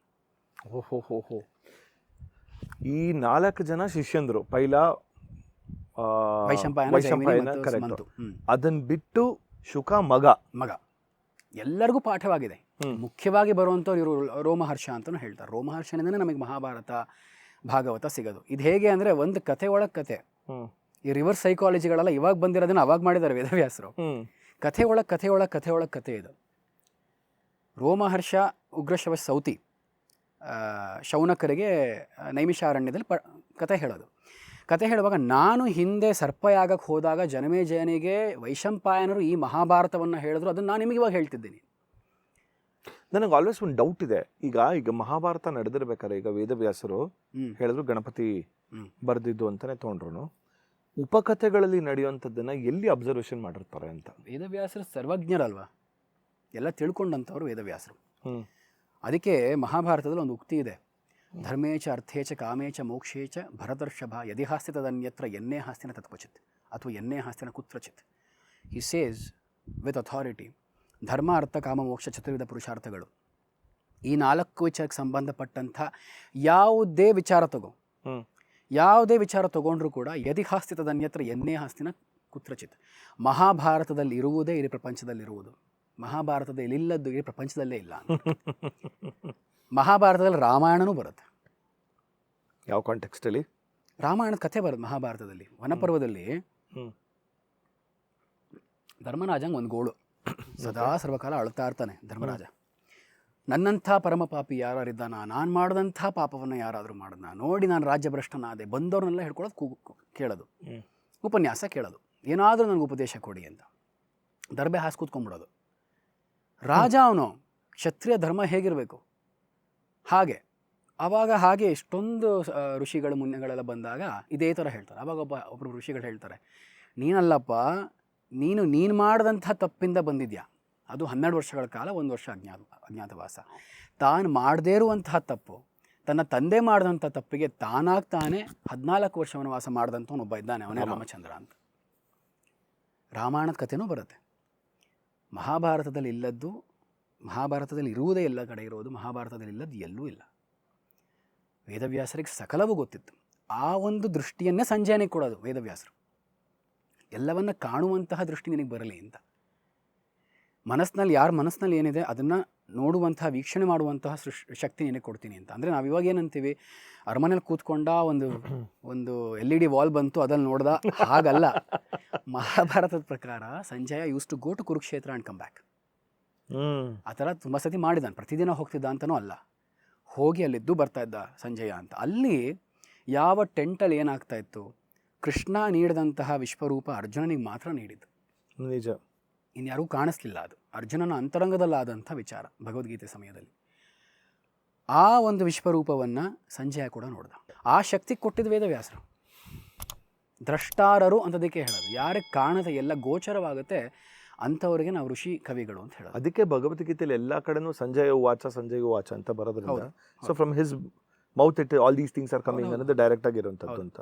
ಸೊ ಬೇಸಿಕ್ಲಿ ಆಮೇಲೆ ಇನ್ನೊಂದೇನು ಅನ್ಸುತ್ತೆ ಅಂದರೆ ನನಗೆ, ಈಗ ರಾಮ ಕೃಷ್ಣ ಅಂತ ತಗೊಂಡ್ರೆ ಇಬ್ಬರು ಒಂದೇ ಅವತಾರ, ಬಟ್ ರಾಮನ ಲಿಟ್ರಲಿ ದೇವ್ರ ಥರ ನೋಡ್ಬಿಟ್ರು ಜನ. ಓಕೆ, ಸೊ ರಾಮನ ದೇವ್ರ, ಈಗ ರಾಮ ಮಂದಿರ ಇರೋಷ್ಟು ನನ್ನ ಪ್ರಕಾರ ಕೃಷ್ಣ ಇಲ್ಲ ಅಂತ. ಕೃಷ್ಣನ ಮೋರ್ ಆಫ್ ಎ ಮನುಷ್ಯನ ಥರ ನೋಡ್ಬಿಟ್ರು, ಆಸ್ ಎ ಫ್ರೆಂಡ್ ಥರ ಅಂತಾನೆ ನೋಡ್ಬಿಟ್ರು. ಐ ಫೀಲ್ ಲೈಕ್ ಒಂದೇ ಅವತಾರ ಇದ್ರೂ ಕೂಡ, ಈಗ ಎಲ್ಲ ದಶಾವತಾರದಲ್ಲೂ ತೊಗೊಂಡ್ರು ಕೂಡ ಎಲ್ಲ ಅವತಾರಗಳು ಎಷ್ಟೊಂದು ಎಲ್ಲಾಗ ನಾವು ಅದನ್ನು ದೇವ್ರ ಥರನೇ ನೋಡಿರ್ತೀವಿ. Krishna has one something very special. He is the powerful, he is the one, but yet he is not considered to be god. He is god, but more than god he is like human ಥರ ನೋಡ್ಬಿಟ್ರು, he is a friend ಥರ ನೋಡ್ಬಿಟ್ರು. ಹೇಗೆ, ಯಾಕೆ ಅಂತ always that's the plus point, that's the beauty of Krishna. Parashurama ಅಂದ ತಕ್ಷಣ ಒಂದು ಆವೇಶ ರೂಪ, there is a distance. Correct, that's the distance. Rama ಅಂದ ತಕ್ಷಣ ಒಬ್ಬ ರಾಜ, ರಾಜಗೆ ಪ್ರಜೆಗೆ ಯಾವಾಗಲೂ ಒಂದು ವ್ಯತ್ಯಾಸ ಇರುತ್ತೆ, ಡಿಸ್ಟೆನ್ಸ್ ಇದ್ದೇ ಇರುತ್ತೆ. ಕೃಷ್ಣ ಏನು, ಒಬ್ಬ ಗೋವಳ. ಹಿ ವಾಸ್ ಅ ಕೌಹರ್ಡ್ ಬಾಯ್. 13 ವರ್ಷಗಳ ಕಾಲ ಎಜುಕೇಷನ್ ಇರಲಿಲ್ಲ, ಕೃಷ್ಣನಿಗೆ ಉಪನಯನವಾಗಿರಲಿಲ್ಲ 13 ವರ್ಷಗಳ ಕಾಲ. ಅವನಿಗೆ ಎಜುಕೇಷನೇ ಇಲ್ಲ ಕೃಷ್ಣನಿಗೆ. ಈ ಕೃಷ್ಣ ಏನು ಬೇಕಾದ್ರೂ ಮಾಡ್ತಾನೆ. ಅವನು ಹಸುಗಳನ್ನು ತೊಳಿತಾನೆ ಕೂತ್ಕೊಂಡು, ಯಾರ್ದಾದ್ರೂ ಮನೆಯಲ್ಲಿ ಹಾಲಿದ್ರೆ ಹೋಗಿ ಕದೀತಾನೆ, ಯಾರ್ದವ್ರು ಬಟ್ಟೆ ಬಚ್ಚಿಟ್ಬಿಡ್ತಾನೆ, ಎಲ್ಲೋ ಹೋಗ್ತಾನೆ, ಯಾರ್ದೋ ಚಪ್ಪಲಿ ಎತ್ತಿಡ್ತಾನೆ, ಬಂದಂಥವ್ರು ಕಾಲು ತೊಳಿತಾನೆ. ರಾಜಸೂಯ ಯಾಗದಲ್ಲಿ ಕೃಷ್ಣ ತಗೊಂಡಂಥ ಕೆಲಸ ಏನು, ಚಪ್ಪಲಿ ಕಾಯೋ ಕೆಲಸ. ದುರ್ಯೋಧನ ಹ್ಯಾಂಡಲ್ಡ್ ದ ಗಿಫ್ಟ್ಸ್, ಕಪ್ಪು ಕಾಣಿಕೆ. ಕೃಷ್ಣ ಮನ್ಸು ಮಾಡಿದಿದ್ರೆ ಅಗ್ರಪೂಜೆ ಮಾಡಿದ ಕೃಷ್ಣನಿಗೆ ರಾಜಸೂಯದಲ್ಲಿ, ಆದರೆ ಚಪ್ಪಲಿ ಕಾಯ್ತಾನೆ, ಬಂದಂಥವ್ರ ಪಾದ ತೊಳಿತಾನೆ ಕೃಷ್ಣ. ಕೃಷ್ಣನನ್ನು ನಾವು ಯಾರ ಜೊತೆಗೂ ಕಂಪೇರ್ ಮಾಡೋಕ್ಕಾಗಲ್ಲ. ಅಣೋರಣೀಯಾನ್ ಮಹತೋ ಮಹಿಯಾನ್. ಅಣು ಅಂತ ಯಾವುದು ಸ್ಮಾಲೆಸ್ಟ್ ಇದೆ ಅದಕ್ಕಿಂತ ಸ್ಮಾಲ್ ಕೃಷ್ಣ. ಮಹತೋ ಮಹಿಯಾನ್ ಯಾವುದು ಲಾರ್ಜೆಸ್ಟ್ ಬಿಗ್ಗೆಸ್ಟ್ ಅಂತಿದೆ ಅದಕ್ಕಿಂತ ದೊಡ್ಡ ಕೃಷ್ಣ. ಅದನ್ನೇ ಪುರಂದರದಾಸರು ಅಣೋರಣೀಯನ ಮಹತೋ ಮಹಿಯನ ಅಪ್ರಮೇಯನ ಆಡಿಸಿದಳು ಶೋಧೆ ಅಂತ ಹೇಳಿದ್ದು. ಅಂದರೆ ನೀವು ಏನಾಗಿ ತೊಗೋಬೇಕು ಕೃಷ್ಣ, ನಾವು ಲೈಕ್ ನೀವು ಯಾವ ಥರ ನೀವು ಅವನನ್ನು ರಿಸೀವ್ ಮಾಡಬೇಕು ಅಂತೀರ ಆ ಥರ ಸಿಗ್ತಾನೆ ನಿಮಗೆ. You can see him gossiping with women in the kitchen. ಅದೇ ಕೃಷ್ಣ ಹೋರಾಡಿ ಒಬ್ಬ ಯೋಧನಾಗಿ ಹೋರಾಡ್ತಾನೆ. ಅದೇ ಕೃಷ್ಣ ಏನು ಬೇಡ ಅಂತ ಕೂತ್ಕೊಂಡು ಧ್ಯಾನ ಮಾಡ್ತಾನೆ. ಅದೇ ಕೃಷ್ಣ ಹಸುವನ್ನು ತೊಳಿತಾನೆ. ಅದೇ ಕೃಷ್ಣ ಬೆಣ್ಣೆ ಕದಿತಾನೆ. ಅದೇ ಕೃಷ್ಣ ಒಂದು ಕಾಳಿಂಗ ಮರ್ದನ ಮಾಡ್ತಾನೆ. ಅದೇ ಕೃಷ್ಣ ಗೋವರ್ಧನ ಲೀಲೆಯನ್ನು ಮಾಡ್ತಾನೆ. ಅದೇ ಕೃಷ್ಣ ಇಂದ್ರನನ್ನು ಗೆಲ್ತಾನೆ. ಅದೇ ಕೃಷ್ಣ 16,108 ಜನನ್ನ ಹೆಂಡಂದಿರನ್ನು ಮದುವೆ ಆಗ್ತಾನೆ, ಆದರೂ ಅಖಂಡ ಬ್ರಹ್ಮಚಾರಿ ಆಗಿರ್ತಾನೆ. ಈ ಒಂದು ಮಲ್ಟಿಫೆಸೆಟೆಡ್ನೆಸ್ ಇದೆಯಲ್ಲ, ಅದು ಯಾರಲ್ಲೂ ಇಲ್ಲ. ಅದು ಅದಕ್ಕೆ ಹೇಳಿದ್ದಲ್ಲ ನಿಮಗೆ, ಫ್ರಮ್ ದ ಬಿಗಿನಿಂಗ್ ಅಂತ ಏನಾದ್ರು ಇದ್ದರೆ, ಕೊನೆ ಅಂತ ನಮಗೇನಾದರೂ ಇದ್ದರೆ, ಆ ಎರಡು ಬ್ರ್ಯಾಕೆಟ್ ಮಧ್ಯದಲ್ಲಿ there can never be a person like Krishna. Period. Not only in India, ಎಲ್ಲೇ ಹೋಗಿ, ಈ ಒಂದು ಯೂನಿವರ್ಸ್ ಅಲ್ಲ, ಯಾವುದೇ ಮಲ್ಟಿವರ್ಸ್ಗೆ ಹೋಗಿ, ಇಡೀ ಬ್ರಹ್ಮಾಂಡದಲ್ಲಿ ಹೋಗಲಿ, there can never be a character like Krishna ever. ಸಾಧ್ಯನೇ ಇಲ್ಲ. ಅಸಾಧ್ಯವಾದಂಥ ಒಂದು ವ್ಯಕ್ತಿತ್ವ, ಅಸಾಧ್ಯವಾದಂಥ ಶಕ್ತಿ. ಆ ಶಕ್ತಿಯ ಬಗ್ಗೆ ಮಾತಾಡೋಕ್ಕೆ ಇವಾಗ ಮಾತಾಡ್ತಾ ನನಗೆ ಅಂದರೆ ಎಂತಹ ಜೀವನ ಕೃಷ್ಣಂದು ಅಂದರೆ ಈಗ ಯಯಾತಿಯಿಂದ ಬಂದವರೇ ಪೌರವರು, ಅಲ್ಲಿಂದ ಬಂದವರೇ ಕುರು, ಅವರೇ ಕೌರವರು. ಅದೇ ಯಯಾತಿಯಿಂದ ಬಂದಂಥ ಯದುವಂಶದವರು ಆಚೆ ಕಳಿಸ್ಬಿಡ್ತಾನೆ ಯಯಾತಿ. ಅವ್ರ ಕತೆಗೆ ಹೋಗೋದು ಬೇಡ, ಅದು ಹೇಳೋದು ಬಿಡುತ್ತೆ. ಯದುವಂಶದಲ್ಲಿ ಬಂದವರು ಈ ಯಾದವರಲ್ಲಿ 1,000 ಸೆಕ್ಟ್ಸ್, ಬೇರೆ ಸೆಕ್ಟ್ಗಳು, ಡಿವಿಷನ್ಗಳು, ಅವ್ರವ್ರು ಒದ್ದಾಡ್ಕೊಂಡಿದ್ದಂತಹ ಒಂದು ಸಮಯ. ಕೃಷ್ಣನ ಹೇಳೋಕ್ಕೆ ಮುಂಚೆ ಕೃಷ್ಣನ ಹುಟ್ಟುವಂತಹ ಸಮಯದಲ್ಲಿ ಯಾವ ರೀತಿ ಇತ್ತು ಪರಿಸ್ಥಿತಿ ನಾವು ಅರ್ಥ ಮಾಡ್ಕೋಬೇಕು, ಆಯಿತಾ? ಎಂತಹ ಪೊಲಿಟಿಕಲ್ ಇಮೇಜ್, ಎಂತಹ ಪೊಲಿಟಿಕಲ್ ಅವತಾರ ಕೃಷ್ಣಂದು ಅಂತ ನಮ್ಗೆ ಅರ್ಥವಾಗುತ್ತೆ. ಈ ಯಾದವರಲ್ಲೇ ಸಿಕ್ಕಾಪಟ್ಟೆ ಡಿವಿಷನ್ ಇದ್ದಂತಹ ಕಾಲದಲ್ಲಿ ಎಲ್ಲ ಕಡೆ ಹರಿದು ಹಂಚೋಗಿದ್ರು. ಆವಾಗ ವೃಷ್ಣಿಕುಲ, ಅಂಧಕ ಕುಲ ಅಂತ. ವೃಷ್ಣಿಕುಲ ಅಂದರೆ ಈ ವಸುದೇವನದು, ಅಂಧಕ ಕುಲ ಅಂದರೆ ಕಂಸನದು. ಕಂಸನ ತಂಗಿ ದೇವಕಿ.